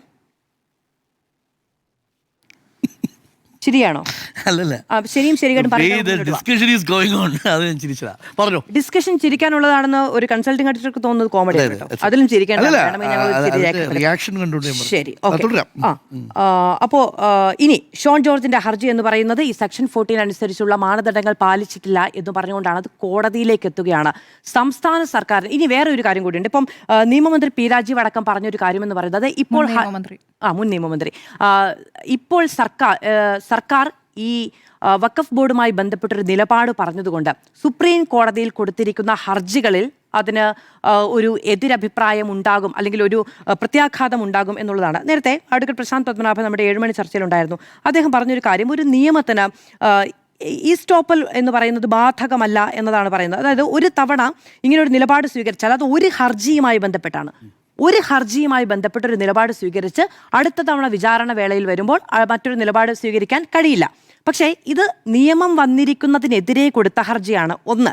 രണ്ടാമത്തേതെന്ന് പറയുന്നത് ആ നിയമം അനുസരിച്ചല്ല ഇവിടെ ഈ വഖഫ് ബോർഡ് കോൺസ്റ്റിറ്റ്യൂട്ട് ചെയ്തിരിക്കുന്നത് എന്ന് പറഞ്ഞ് മറ്റൊരു ഹർജി പോയിരിക്കുകയാണ്. അതിൽ സംസ്ഥാന സർക്കാരിന് സ്വീകരിക്കാൻ കഴിയുന്ന നിലപാട് നിലവിൽ ലോ ഓഫ് ദ ലാൻഡ് എന്നതിന് അനുകൂലമായി മാത്രമാണ്. അതായത് രാജ്യത്തെ നിയമം എന്ന് പറയുന്നത് ഈ 14 സെക്ഷൻ 14 ഈ ഇതര മതസ്ഥരെ അടക്കം ഉൾപ്പെടുത്തണം എന്ന് പറയുന്ന കാര്യം നിലവിൽ കോടതി സ്റ്റേ ചെയ്തിട്ടില്ല. അതിനെതിരെ ഈ പറയുന്ന രാഷ്ട്രീയ കക്ഷികളും കേരള സർക്കാരും എല്ലാം കോടതിയിൽ പോയിട്ടുണ്ട്, ശരിയാണ്. പക്ഷെ സ്റ്റേ ചെയ്തിട്ടുണ്ടോ? പോയിട്ടുണ്ട്, സ്റ്റേ ചെയ്തിട്ടില്ല. അതായത് ഇപ്പോഴത്തെ ലോ ഓഫ് ദ ലാൻഡ് അനുസരിച്ച് എന്താണ്? Law of the land constitute ചെയ്യണമെങ്കിൽ ഇൻ കോൺഫ്ലിക്റ്റ് വിത്ത് ലോ ആണ്. കോൺസ്റ്റിറ്റ്യൂട്ട് ചെയ്യണമെങ്കിൽ അതായത് ചെയ്യണമെങ്കിൽ മധ്യപ്രദേശ് മാത്രം അതവിടെ നിൽക്കട്ടെ. ഇപ്പോൾ കോൺസ്റ്റിറ്റ്യൂട്ട് ചെയ്യണമെങ്കിൽ എന്തിന്റെ അടിസ്ഥാനത്തിലാണ് കോൺസ്റ്റിറ്റ്യൂട്ട് ചെയ്യേണ്ടത്? അല്ലെങ്കിലും 14 വെച്ചേ ചെയ്യാൻ പറ്റൂ ആണല്ലോ. അപ്പൊ ആ 14 ഈ പറയുന്ന ഈ മുസ്ലിം ഇതര മതസമൂഹത്തിലുള്ളവരെ ഉൾക്കൊള്ളിക്കണം എന്ന് പറയുന്നതിനെ ഒഴിവാക്കി ഒരു മിനിറ്റ് ഒഴിവാക്കി നിർത്തിക്കൊണ്ട് നിലവിൽ ഇത് ചെയ്യാൻ പറ്റുമോ? പറ്റും. എങ്ങനെയാണ്? അങ്ങനെയാണ് കേരള സർക്കാർ ചെയ്തിരിക്കുന്നത് എന്നാണ് ഇടതുപക്ഷം പറയുന്നത്. അതിനകത്ത് മറ്റൊരു പ്രശ്നമുണ്ട്. ഈ പറയുന്ന കേരള ഓർഡർ ഉണ്ടല്ലോ, അതായത് ഈ നോമിനേറ്റ് ചെയ്തുകൊണ്ടുള്ള ഉത്തരവ്, നമ്മൾ നേരത്തെ പറഞ്ഞ ഉത്തരവ്, ആ ഉത്തരവിൽ തന്നെ പറയുന്ന ഒരു കാര്യമുണ്ട്. ആ ഉത്തരവിന്റെ അവസാനം ഒരു എക്സ്പ്ലനേറ്ററി നോട്ട് ഉണ്ട്. അങ്ങനെ പറയാൻ പറ്റൂ. അല്ലല്ല, അങ്ങനെയും നടപ്പിലാക്കാൻ പറ്റുമെന്നുള്ളതാണ്. എക്സ്പ്ലനേറ്ററി നോട്ട് ഇങ്ങനെയാണ്. അതായത് 9 പേരെ നിയമിച്ചു കഴിഞ്ഞിരിക്കുന്നു, 11 പേരെയാണ് നിയമിക്കേണ്ടത്. ഞാൻ പറഞ്ഞോളാം, അങ്ങ് താളിട്ടരണ്ട. The appointment of remaining 1 member under clause D and 1 member under clause F of subsection 1 of section 14 of the okay. അല്ല, ഞാൻ പറയാം. ഇതിപ്പോ ഈ കുഞ്ഞു പിള്ളേരെ ഈ എന്ന് പറയുന്ന പോലെയാണ് ഞാൻ I- ഇപ്പൊ I എന്തോ അങ്ങ് listening in my പൊട്ടിച്ച് കളയും എന്നൊരു പ്രതീതി ഉണ്ടാക്കാനുള്ള ഒരു ഗിമ്മിക്കുകളാണ്. Okay, section 14 of the act shall be made shortly എന്നാണ്. അതായത് ഇതാണ് പരമാവധി ചെയ്യാൻ കഴിയുന്ന ഒരു കാര്യം. അതിനൊരു സവിശേഷത കൂടിയുണ്ട്. എന്താണെന്നറിയാമോ, നമ്മൾ ഈ LDF സർക്കാർ ഇലക്ഷൻ തൊട്ട് മുമ്പാണ് കേട്ടോ, ഫെബ്രുവരി 4-നാണ്.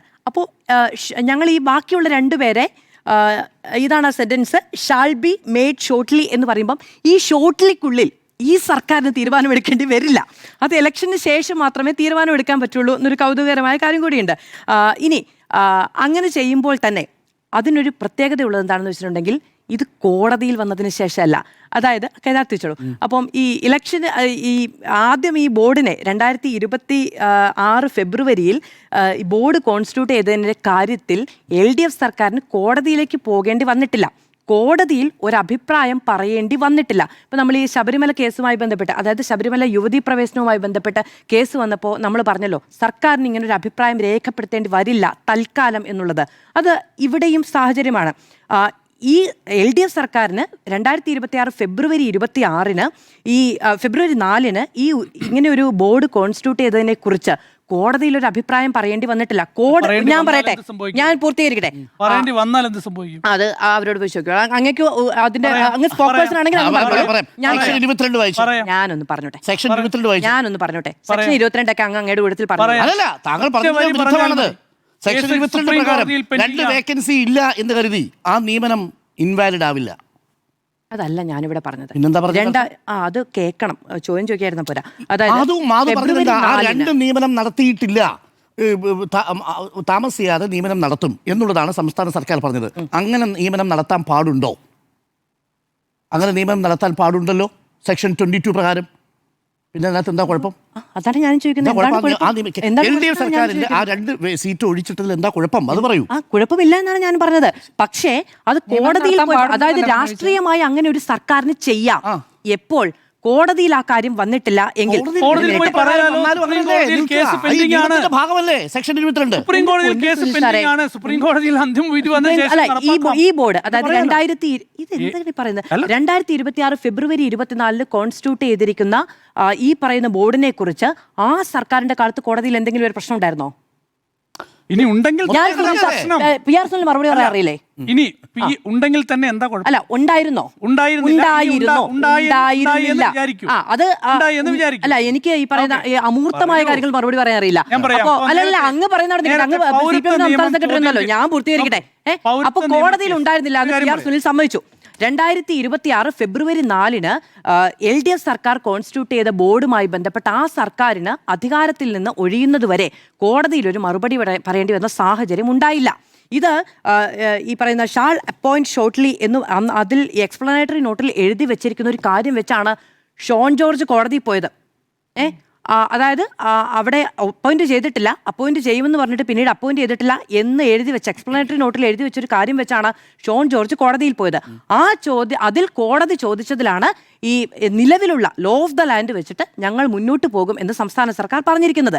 ഇനി ഇവിടെ അങ്ങനെ ഒരു നിലപാട് സ്വീകരിച്ചതുകൊണ്ട് സുപ്രീം കോടതിയിൽ ഇതിന് വിരുദ്ധമായ നിലപാട് സ്വീകരിക്കാൻ പറ്റില്ല എന്ന്, അങ്ങനെ ഇല്ല എന്നാണ് എനിക്ക് ഏറ്റവും അവസാനം ഈ തൊട്ട് മുമ്പ് 7 മണിക്ക് പ്രശാന്ത് പത്മനാഭൻ അടക്കമുള്ള അഭിഭാഷകർ, നിയമവിദഗ്ധർ പറയുകയും ചെയ്തത്.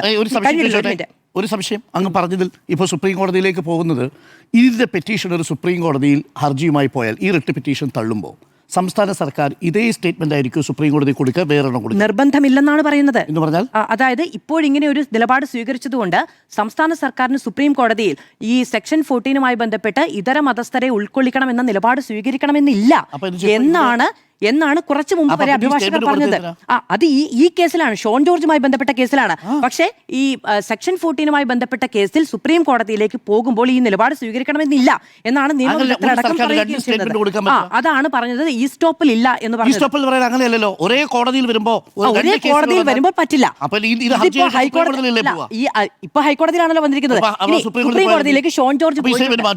കോടതിയിലേക്ക് ഷോൺ ജോർജ് പോയിട്ടുണ്ട്. അപ്പോഴും എന്താണ്, ഇനി എനിക്ക് വേറൊരു കാര്യം കൂടി പറയാനുണ്ട്. എന്റെ അല്ല, ചോദ്യം എനിക്ക് ഇതാണ്. ഈ വേറെ statement മാറ്റുമോ? അങ്ങ് അങ്ങയുടെ കാര്യത്തിൽ ചോദിച്ചോളൂ. ഇനി വേറൊരു കോമഡി കൂടി ഉണ്ട്. എന്താണെന്നറിയാമോ? ഈ പറയുന്ന വഖഫ് ബോർഡ് ഉണ്ടല്ലോ, ഈ 2026 ഫെബ്രുവരി 4 തീയതി ഞാൻ എടുത്തത് പറയുന്നത് കഴിഞ്ഞ സർക്കാരിന്റെ കാലത്താണ്.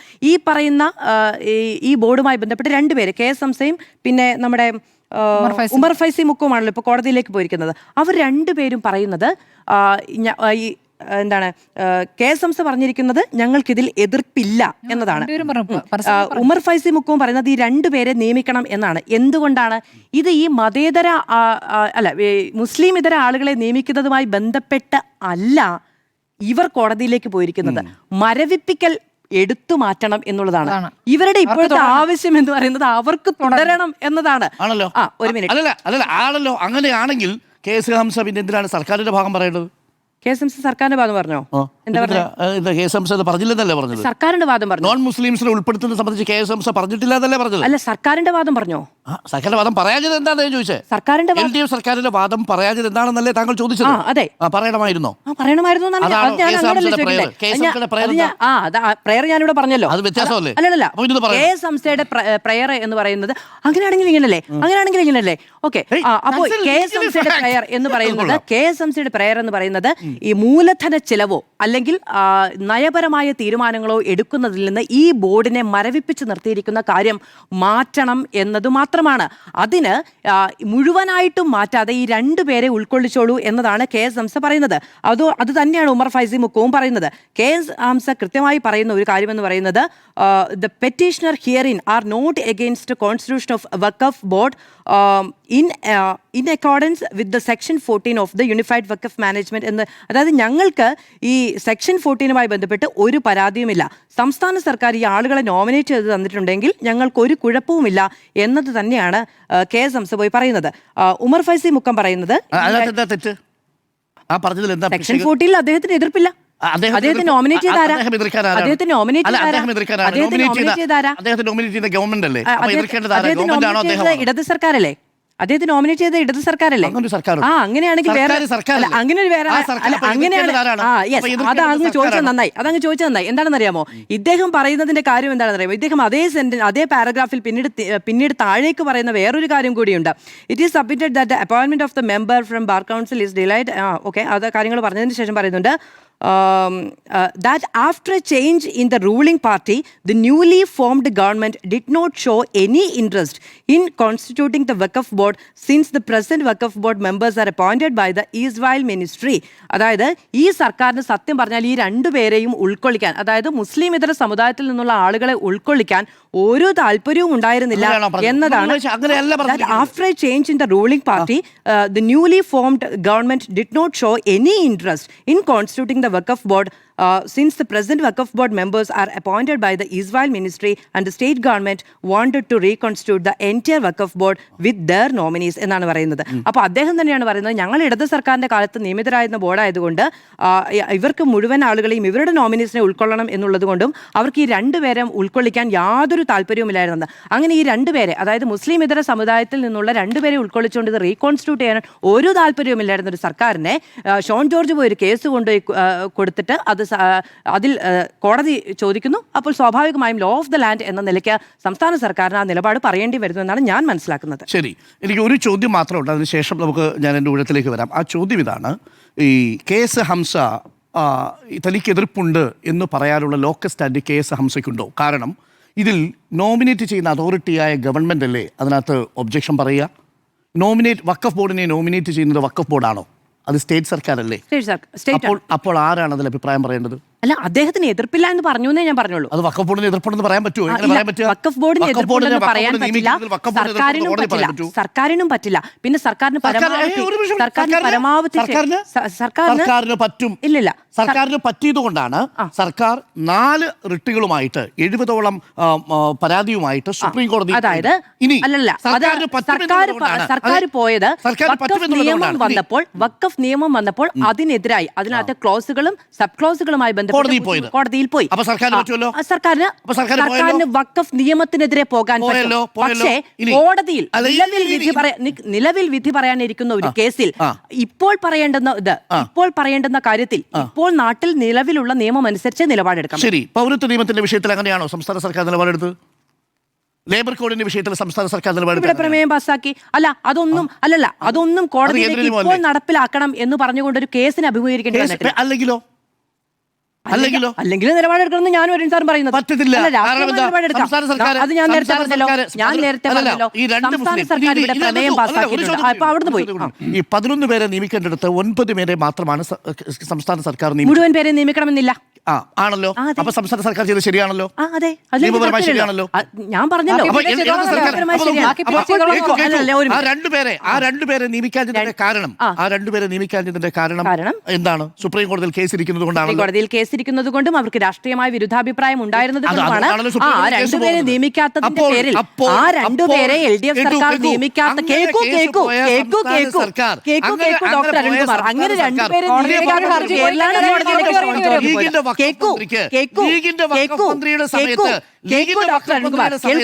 ഡോക്ടർ അരുൺകുമാർ. അപ്പോ കാര്യമായിട്ട് പറഞ്ഞത് എങ്കിൽ പറയൂ ഈ പറയുന്ന രണ്ടുപേരെ അന്നേരം നിയമിക്കാത്തതിന്റെ പേരിലാണ് ഷോൺ ജോർജ് കോടതിയിലേക്ക് പോയത്. ആണല്ലോ. കോടതിയിൽ പോയതിനു ശേഷം കോടതിയിൽ നിന്ന് ലീഗിന്റെ വഖഫ് മന്ത്രി കൊടുക്കേണ്ടത് ഇങ്ങനെ ഒരു സ്റ്റേറ്റ്മെന്റ് ആയിരുന്നോ? വഖഫ് മന്ത്രിയാണോ സ്റ്റേറ്റ്മെന്റ് കൊടുത്തത്? വഖഫിന്റെ മന്ത്രി സർക്കാരിന്റെ ഭാഗമല്ലേ, വേറെ ആരാ കൊടുക്കുക? വഖഫ് മന്ത്രി അറിയാതെയാണോ കൊടുത്തത്? അങ്ങനെയല്ല പറഞ്ഞത്. അഡ്വക്കേറ്റ് ജനറൽ സ്റ്റേറ്റിന്റെ ഭാഗമല്ലേ, ഗവൺമെന്റിന്റെ ഭാഗമല്ലേ?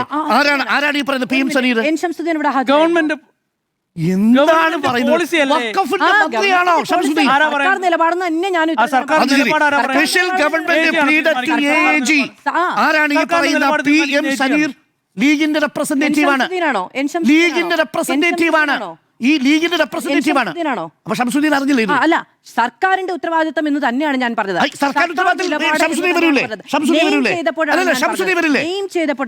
പറയുന്ന കാര്യം എന്താ? ഷംസുദ്ദീൻ വഖഫിന്റെ മന്ത്രിയല്ലേ? ഷംസുദ്ദീൻ അതിനുശേഷം വാർത്താ സമ്മേളനം വിളിക്കുകയും മാധ്യമങ്ങളോട് സംസാരിക്കുകയും ചെയ്തു. എനിക്ക് മാധു പറഞ്ഞത് എന്താ? ഷംസുദ്ദീൻ കോടതി വന്നാ ചോദിച്ചത്. ഷംസുദ്ദീന് വേണ്ടിയാണ് AGയുടെ റെപ്രസെന്റേറ്റീവ് പോയത് PM സനീർ. സർക്കാരിന് വേണ്ടി. എനിക്ക് തർക്കമില്ല. വഖഫാണെന്ന്. വഖഫിന്റെ മന്ത്രിയല്ലേ ഷംസുദ്ദീൻ? മന്ത്രിയാണ്. പിന്നെന്താ? സംസ്ഥാന സർക്കാർ മാത്രമല്ല, പി രാജീവ് വാർത്താ സമ്മേളനം നടത്തിയപ്പോൾ UDF സർക്കാർ എന്നാണ് പറഞ്ഞത്. അപ്പൊ അദ്ദേഹം എന്തുകൊണ്ടാണ് N ഷംസുദ്ദീൻ എന്ന് പറയുന്നത്? വകുപ്പാണ് വഖഫ്. അതിലൊന്നും തർക്കമില്ലെന്ന് ഇവിടെ. വഖഫ് മന്ത്രി എന്നൊക്കെ. എന്റെ ഊഴത്തിലേക്ക് എത്തിയാൽ വഖഫിൽ ഒത്തുകളി എന്ന ചോദ്യത്തിന് അക്ഷരാർത്ഥത്തിൽ ഒത്തുകളി എന്ന് പറയേണ്ടി വരും. കേരളത്തിലൊരു പ്രോക്സി BJP സർക്കാരാണോ എന്ന് സംശയിക്കാൻ പല കാരണങ്ങളുണ്ട്. PMC പദ്ധതിയെ എതിർത്തു. PMC പദ്ധതിയിൽ എന്താ ഇപ്പോൾ വിദ്യാഭ്യാസ വകുപ്പിന്റെ നിലപാട്? എന്താ ഉപസമിതിയുടെ നിലപാട്? ഈ ഇരിക്കുന്ന ആർക്കെങ്കിലും അറിയോ? ഈ സർക്കാർ അന്ന് PMC പദ്ധതിയുമായിട്ട് ആർക്കെങ്കിലും അറിയോ? എന്താ ഉപസമിതിയുടെ നിലപാട്? വിദ്യാഭ്യാസ വകുപ്പിന്റെ നിലപാട് PMCയിൽ അന്ന് UDF എടുത്ത നിലപാടാണോ PMC വിഷയത്തിൽ ഈ ഉപസമിതി എടുത്തിരിക്കുന്നത്? പ്രോക്സി സർക്കാരാണ് എന്നുള്ളതിന്റെ ആദ്യ തെളിവാണ് PMC. ഉപസമിതിയുടെ തീരുമാനം വന്നില്ല. പകരം എന്താ? ഉപസമിതിയിൽ തർക്കം. എങ്ങനെ അറിയാം? പിന്നെന്താ ഉപസമിതിയിൽ വരാത്തത്?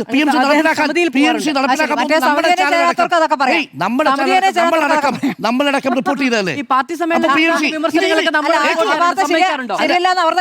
ശരിയല്ലെങ്കിൽ മൂന്നാമത്തെ കാര്യം PMC നടപ്പാക്കാണെന്ന് പറയാൻ എന്താ തടസ്സം? എല്ലാം PMC നടപ്പാക്കണ്ട എന്നാണ് ലീഗിന്റെ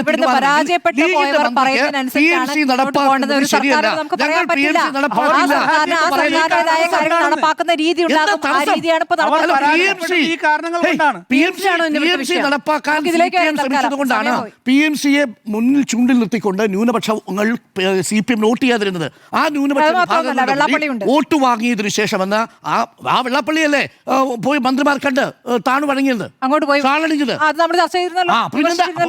വിഷയങ്ങളിലും വെള്ളാപ്പള്ളി നടേശൻ തെറ്റാണെന്ന് CPM പറയാതെ മധു, വെള്ളാപ്പള്ളി നടേശന്റെ വർഗീയമായിട്ടുള്ള നിലപാടെടുത്ത UDF പിന്നീട് ഭരണത്തിലെത്തിയപ്പോൾ ഷാളണിയിക്കുന്നു. PMC പദ്ധതി തെറ്റാണെന്ന് പറഞ്ഞ UDF അധികാരത്തിലെത്തിയപ്പോൾ PMC പദ്ധതി എങ്ങനെ നടപ്പാക്കാമെന്നുള്ളതിനെ കുറിച്ച് ആലോചിക്കുന്നു. PMC നടപ്പാക്കില്ല എന്ന നിലപാടെടുത്തിട്ടില്ല. ലേബർ കോഡുമായി ബന്ധപ്പെട്ട് നടപ്പാക്കിയേ പറ്റൂ എന്ന നിലപാടിലേക്ക് എത്തുന്നു. ഓരോന്നോരോന്നായിട്ട് എന്താണോ BJP ആഗ്രഹിക്കുന്നത് അത് നടപ്പിലാക്കി കൊടുക്കുന്നു എന്നതാണ് പ്രോക്സി സർക്കാർ എന്ന് പറഞ്ഞിരിക്കുന്നത്. ഏറ്റവും ഒടുവിൽ MR അജിത് കുമാറിന്റെ വിഷയം വരെ നമ്മൾ ഈ ചർച്ച കഴിഞ്ഞ 19-ാം തീയതി കഴിഞ്ഞ് 20-ാം തീയതി ആകുമ്പോഴേക്കും MR അജിത് കുമാറിന് സ്ഥാനക്കയറ്റമാണ് DGP ആയിട്ട്. 31 തൃശ്ശൂർ പൂരം കലക്കിയതിന്റെ പേരിൽ ആരോപണം നേരിടുന്ന ആളാണ്. ഇപ്പോഴും ഒരു തൊട്ടിട്ടില്ല രോമത്ത്. അന്വേഷണ റിപ്പോർട്ട് തിരിച്ചയച്ചിരിക്കുകയായിരുന്നു DGP. ഇനി നോക്കൂ, ഇങ്ങനെ അല്ല, എല്ലാ നമ്മുടെ വാർത്ത വിഷയങ്ങളിലും അനുസരിച്ച് ബി ജെ പിക്കൊപ്പം വിശദീകരണം ചോദിക്കും. നമ്മുടെ വാർത്ത quote ചെയ്തല്ലോ. നമ്മുടെ വാർത്ത അനുസരിച്ച് അതിനു മുമ്പ് വിശദീകരണം ചോദിക്കും, നടപടിയെടുക്കുമെന്നാണ്. എ ഡി തോമസ് ആണ് നമ്മുടെ മുന്നിൽ വന്ന് പറഞ്ഞത്. ഭരണപക്ഷത്തെ MLA ആണ് പറഞ്ഞത് അജിത് കുമാറിനെതിരെ നടപടി വേണം. പലതവണ പോയി കാണുന്നു. എന്തിനാ അങ്ങോട്ട് സാഹചര്യം ഒരുക്കുന്നത്? കണ്ടല്ലോ, എന്തിനാ അങ്ങോട്ട് സാഹചര്യം ഒരുക്കുന്നത്? ഈ പറയുന്ന ഞാൻ പറഞ്ഞു വന്നത് 1 PMC, 2 ലേബർ കോഡ്, 3 വെള്ളാപ്പള്ളി, 4 ഇപ്പൊ അജിത് കുമാർ. ഇനി അജിത് കുമാറിന്റെ കാര്യത്തിൽ തീരുമാനം 31-ാം തീയതിക്ക് ശേഷം DGP സ്ഥാനക്കയറ്റം കിട്ടുമോ ഇല്ലയോ എന്നുള്ളത് നമുക്ക് കാത്തിരുന്ന് കാണാം. പക്ഷേ എവിടെയാണ് തൃശ്ശൂർ പൂരം കലക്കൽ അന്വേഷണം? തൃശ്ശൂർ പൂരം കലക്കൽ അന്വേഷണം ഓപ്പൺ ചെയ്തോ? ഇല്ല. ആ കാരണമല്ലേ UDF മുരളീധരൻ അടക്കമുള്ളവർ ചൂണ്ടിക്കാട്ടിയത്? എവിടെയാ വിഷയം? BJPയുമായി ബന്ധപ്പെട്ട വിഷയങ്ങൾ നടപ്പിലാക്കി കൊടുക്കുന്ന ഒരു പ്രോക്സി BJP സർക്കാർ എന്ന് പറയാനുള്ള കാരണം ഇതാണെന്നേ. അതിൻ്റെ ഏറ്റവും ഒടുവിലാണ് വഖഫ്. എന്താണ് എൻ്റെ വാദം? വളരെ സ്ട്രെയിറ്റ് ആണ്. ഈ 19/5/2025 സുപ്രീം കോടതിയിൽ പോയ 70ഓളം ഹർജികളിൽ 4 എണ്ണം കൊടുത്തിരിക്കുന്നത് സംസ്ഥാന സർക്കാരാണ്. അന്ന് ഇടത് സർക്കാർ ആർജവത്തോട് കൊടുത്ത ആ നിലപാടുകൾക്കൊപ്പം മുസ്ലിം ലീഗ് ഉണ്ടായിരുന്നു. മുസ്ലിം ലീഗ് അതിനോടൊപ്പം ചേർന്നിരുന്നു. അന്നവർ കണ്ടൻഷ്യസ് ആയിട്ട് കാണിച്ചിരുന്നത് ഈ ഉമീദ് ആക്ട് പ്രകാരം 1995 ആക്ട് 2025 അമെൻഡ് ചെയ്തപ്പോൾ അതിലെ 14ാമത്തെ സെക്ഷനിൽ വന്നിരിക്കുന്ന മാറ്റം അത് ചൂണ്ടിക്കാണിച്ചുകൊണ്ട് പറഞ്ഞ എന്താണെന്നറിയാമോ? ആ ഹർജി നമ്മുടെ എല്ലാവരുടെയും കയ്യിലുണ്ട്. Non Muslims violate inclusion of non-Muslims violate Article 14, 25, 26 of Constitution of India. Section 14 ഭരണഘടനയുടെ ആർട്ടിക്കിൾ 14, 25, 26 കൂടാതെ 300A ഇത്രയും വയലേറ്റ് ചെയ്യുന്നതാണെന്ന് സുപ്രീം കോടതിയിൽ നിലപാടെടുത്തു സംസ്ഥാന സർക്കാരിനോടൊപ്പം ലീഗും. ആ ഹർജി സുപ്രീം കോടതിയുടെ പരിഗണനയിലിരിക്കെ ആ 14 അതിൻ്റെ എല്ലാവിധമായിട്ടുള്ള മാൻഡേറ്ററി പ്രൊവിഷനും അടക്കം ഞങ്ങൾ പാലിച്ചു കൊള്ളാമെന്ന് ഹൈക്കോടതിയിൽ ഒരു സ്റ്റേറ്റ്മെൻറ്റ് കൊടുക്കുകയാണ്. അപ്പോൾ സുപ്രീം കോടതിയിലുള്ള ഈ അഫിഡവിറ്റിൻ്റെ അവസ്ഥ എന്തായി? സുപ്രീം കോടതിയിൽ കൊടുത്തിരിക്കുന്ന ഈ കേസിൻ്റെ അവസ്ഥ എന്താവും? അതാണ് പ്രധാനപ്പെട്ട ചോദ്യം. നിങ്ങൾ നടപ്പിലാക്കിക്കൊള്ളാമെന്ന് സംസ്ഥാന സർക്കാർ ഹൈക്കോടതിയിൽ പറയുന്നു. സുപ്രീം കോടതിയിൽ നിങ്ങൾ കൊടുത്തിരിക്കുന്ന കേസ് എന്താ? ഈ ആർട്ടിക്കിൾ 14 അത് ഇൻക്ലൂഡ് ചെയ്താൽ അത് വയലേറ്റ് ചെയ്യപ്പെടും എന്ന് പറയുന്നു. എൻ്റെ ഒറ്റ ചോദ്യം ഇതാണ്. ഇനി സംസ്ഥാന സർക്കാർ ഈ 14 പ്രകാരം ഞങ്ങൾ നിയമനം നടത്തിക്കൊള്ളാം എന്ന് പറഞ്ഞതിന് ശേഷം ഈ കേസിന് വേണ്ടിയെങ്കിലും അതിൻ്റെ ഒരു ഭാഗത്ത് റീജോയിൻഡറായിട്ട് ഒരു എക്സ്പ്ലെയിനറായിട്ട് ഇതുമായി ബന്ധപ്പെട്ടെടുക്കുന്ന തീരുമാനം subject to the decision of the honourable supreme court in this case, ഈ കേസുമായി ബന്ധപ്പെട്ട് അതിൻ്റെ വിധിയുടെ അടിസ്ഥാനത്തിലാണ് എന്ന് ആർട്ടിക്കിൾ 14 റീകോൺസ്റ്റിറ്റ്യൂഷൻ ഞങ്ങൾ ചെയ്യൂ, ആർട്ടിക്കിൾ 14 പ്രകാരമുള്ള റീകോൺസ്റ്റിറ്റ്യൂഷൻ ഞങ്ങൾ ചെയ്യൂ എന്ന് എഴുതി വെച്ചിരുന്നെങ്കിൽ അതൊരു പൊളിറ്റിക്കൽ സ്റ്റേറ്റ്മെൻറ്റ് കൂടിയാകുമായിരുന്നു. അവിടെയാണ് നിയമപരമായി ഇപ്പോൾ പറയുന്നത് എന്താ? ഞങ്ങൾക്ക് ഇങ്ങനെ എഴുതി വയ്ക്കാൻ പറ്റൂ. അങ്ങനെയാണെങ്കിൽ ഉമീർ പോർട്ടൽ രജിസ്റ്റർ ചെയ്തപ്പോൾ നിങ്ങൾ എന്തിനാണ് KS ഹംസയെ കുറ്റം പറഞ്ഞത്? അന്ന് അതേ കാര്യം തന്നെയല്ലേ ഇപ്പോൾ ഇവിടെ സംഭവിച്ചിരിക്കുന്നത്. അവിടെ നിയമപരമായി നിങ്ങൾ ഇതേ ഹർജിയുമായിട്ട് ഈ പെറ്റീഷൻ കൊടുത്തിരിക്കുന്നയാൾ നേരെ സുപ്രീം കോടതിയിൽ പോയാൽ ഈ സ്റ്റേറ്റ്മെൻറ്റ് തിരുത്താൻ പറ്റുമോ? അങ്ങനെ സ്റ്റേറ്റ്മെൻറ്റ് തിരുത്തിയാൽ എന്തായിരിക്കും തിരിച്ചടി നേരിടേണ്ടി വരിക? ഒരു ഭാഗത്തൊരു സ്റ്റേറ്റ്മെൻറ്റ് പറയുക, മറ്റൊന്ന് സ്റ്റേറ്റ്മെൻറ്റ് തിരുത്തുക. അപ്പോൾ എന്താണ് മുസ്ലിം ലീഗിൻ്റെ യഥാർത്ഥത്തിലുള്ള നിലപാട്? സുപ്രീം കോടതിയിൽ കൊടുത്തിരിക്കുന്ന നിലപാടാണോ, അതല്ലെങ്കിൽ ഹൈക്കോടതിയിൽ കൊടുത്തിരിക്കുന്ന സ്റ്റേറ്റ്മെൻ്റ് ആണോ? അല്ലെങ്കിൽ എന്തിനും ഇത്ര ക്ലാരിറ്റിയോട് കൂടിയാണ് പറഞ്ഞിരിക്കുന്നത്? ഒരു സംശയമില്ലാത്ത വിധത്തിലാണ്. എന്താണ്? Taking note of all the above facts and infirmities, the government is prepared to reconstitute the board strictly in compliance with the mandate of section 14 of the Unified Waqf Management Act. എന്താ ഇതിൻ്റെ പ്രശ്നം? ഇത് നോക്കൂ, മറ്റ് സംസ്ഥാനങ്ങൾക്ക് നടപ്പിലാക്കാൻ അറിയാഞ്ഞിട്ടല്ലല്ലോ. കേരളം നടപ്പിലാക്കാതെ പോയി ഇതിൻ്റെ ഒരു പ്രൊവിഷൻ ഉപയോഗിച്ചുകൊണ്ട്. സെക്ഷൻ 22 പ്രകാരം ആ 2 വേക്കൻസി തൽക്കാലം കേരളം LDF സർക്കാർ അപ്പോയിന്റ് ചെയ്തില്ല. വിവാദമായ 2 പ്രൊവിഷൻ നോൺ മുസ്ലിംസിനെ ഉൾപ്പെടുത്താതെയാണ് നമ്മുടെ ബോർഡ് റീകോൺസ്റ്റിറ്റ്യൂട്ട് ചെയ്തത്. ആ ആർജവം LDF കാട്ടി. ആ ആർജവം എന്താ UDFിൻ്റെ കാലത്ത് മുസ്ലിം ലീഗിലെ വഖഫ് മന്ത്രിക്ക് കാട്ടാൻ പറ്റാതെ പോയത്? ഇങ്ങനൊരു സ്റ്റേറ്റ്മെന്റ് കൊടുത്തത് എന്തിനാണ്? സാർ, അത് അങ്ങനെ തീരുമാനമെടുത്തതാണ് ഇപ്പോൾ കോടതിയിൽ വന്നിരിക്കുന്നത്. അതല്ലേ ആ സർക്കാർ ഇതിന്റെ നിലപാടെന്താ? ആ നിലപാടാണ് ഇപ്പോൾ കോടതിയിൽ ചോദ്യം ചെയ്യപ്പെടുന്നത്. അപ്പൊ അതിനിപ്പോഴേ LDF സർക്കാർ ഉണ്ടോ വഴങ്ങാൻ? അല്ല, UDF വഴങ്ങിയോ? സർക്കാർ എന്ന് പറഞ്ഞ മാറ്റല്ലേ? അതാ പറഞ്ഞത്.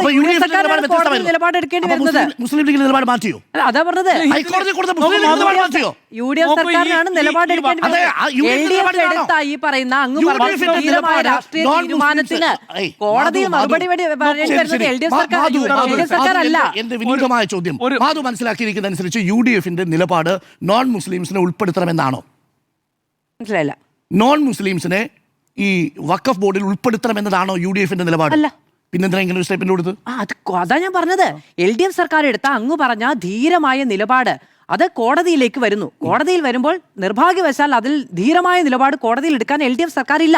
പകരം UDF സർക്കാരാണ് ഉള്ളത്. അപ്പോൾ UDF സർക്കാർ ധീരമായ നിലപാടെടുത്തില്ല. അതാ പറഞ്ഞത്. അതല്ല ഞാൻ പറഞ്ഞത്. അങ്ങ് പറഞ്ഞതല്ല ഞാൻ പറഞ്ഞത്. അവിടെ പ്രശ്നം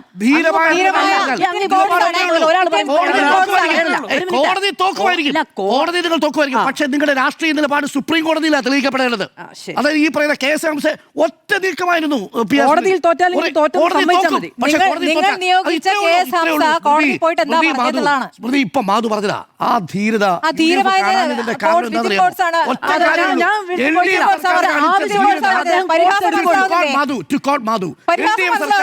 ധീരത UDF സർക്കാർ കാണിക്കാതെ പോയത് ഒരേ ഒരു കാര്യം കൊണ്ടാ. ഒറ്റ താല്പര്യം ഉണ്ടായിരുന്നു, ഒറ്റ കാര്യം ഉണ്ടായിരുന്നുള്ളൂ, മാറ്റണം. ഒറ്റ താല്പര്യത്തിലാണ് കേസ് ഹംസയെ മാറ്റണം. ആ ഒറ്റ താല്പര്യത്തിന്റെ പുറത്ത് അതുണ്ടാക്കാവുന്ന പൊളിറ്റിക്കൽ ഇമ്പാക്റ്റിനെ അവർ മറന്നു. അവർ ഇവിടുത്തെ ന്യൂനപക്ഷങ്ങൾക്ക് കൊടുത്ത വാഗ്ദാനങ്ങൾ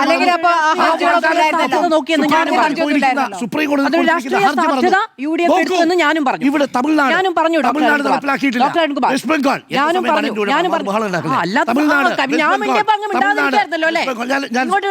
അനുവാദം ചോദിച്ചിട്ടാണ്.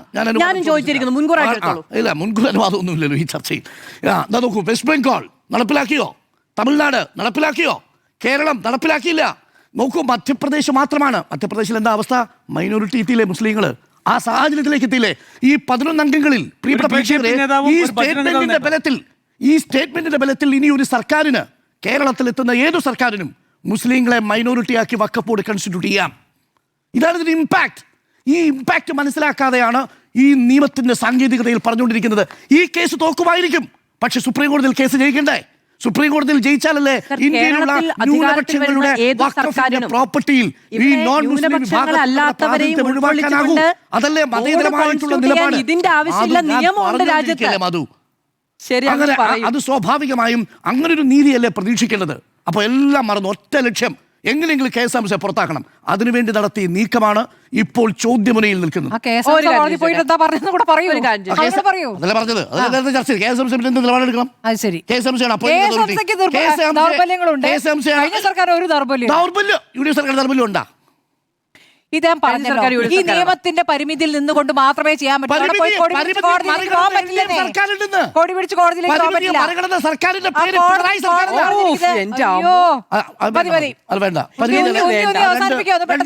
രണ്ട് നോൺ മുസ്ലിംസിനെ അപ്പോയിന്റ് ചെയ്താ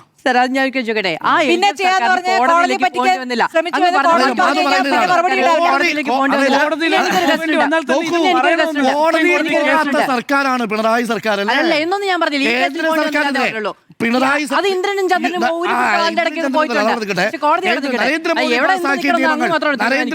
നരേന്ദ്രമോദി സർക്കാർ പാസാക്കിയ 12 നിയമങ്ങൾക്കെതിരെ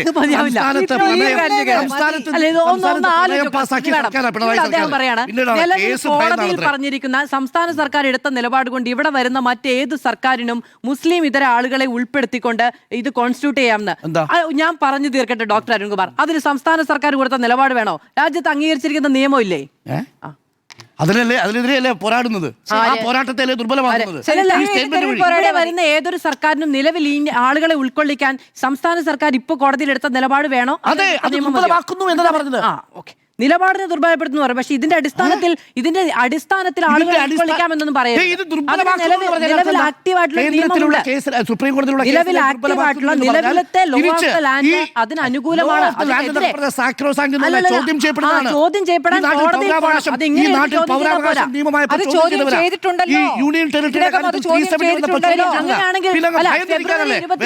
ഞങ്ങൾ സെക്ഷൻ 14 അത് പറയണം. പിന്നെ ധീരതയുണ്ടായിരുന്നു LDF സർക്കാർ എന്നാ പറഞ്ഞത്. ഒത്തുകളിയാണോ വഖഫിൽ ഒത്തുകളി? വഖഫിൽ ഒത്തുകളി എന്നുള്ളതാണ് ചോദ്യം. 2 പേർ യെസ്, 2 പേർ നോ.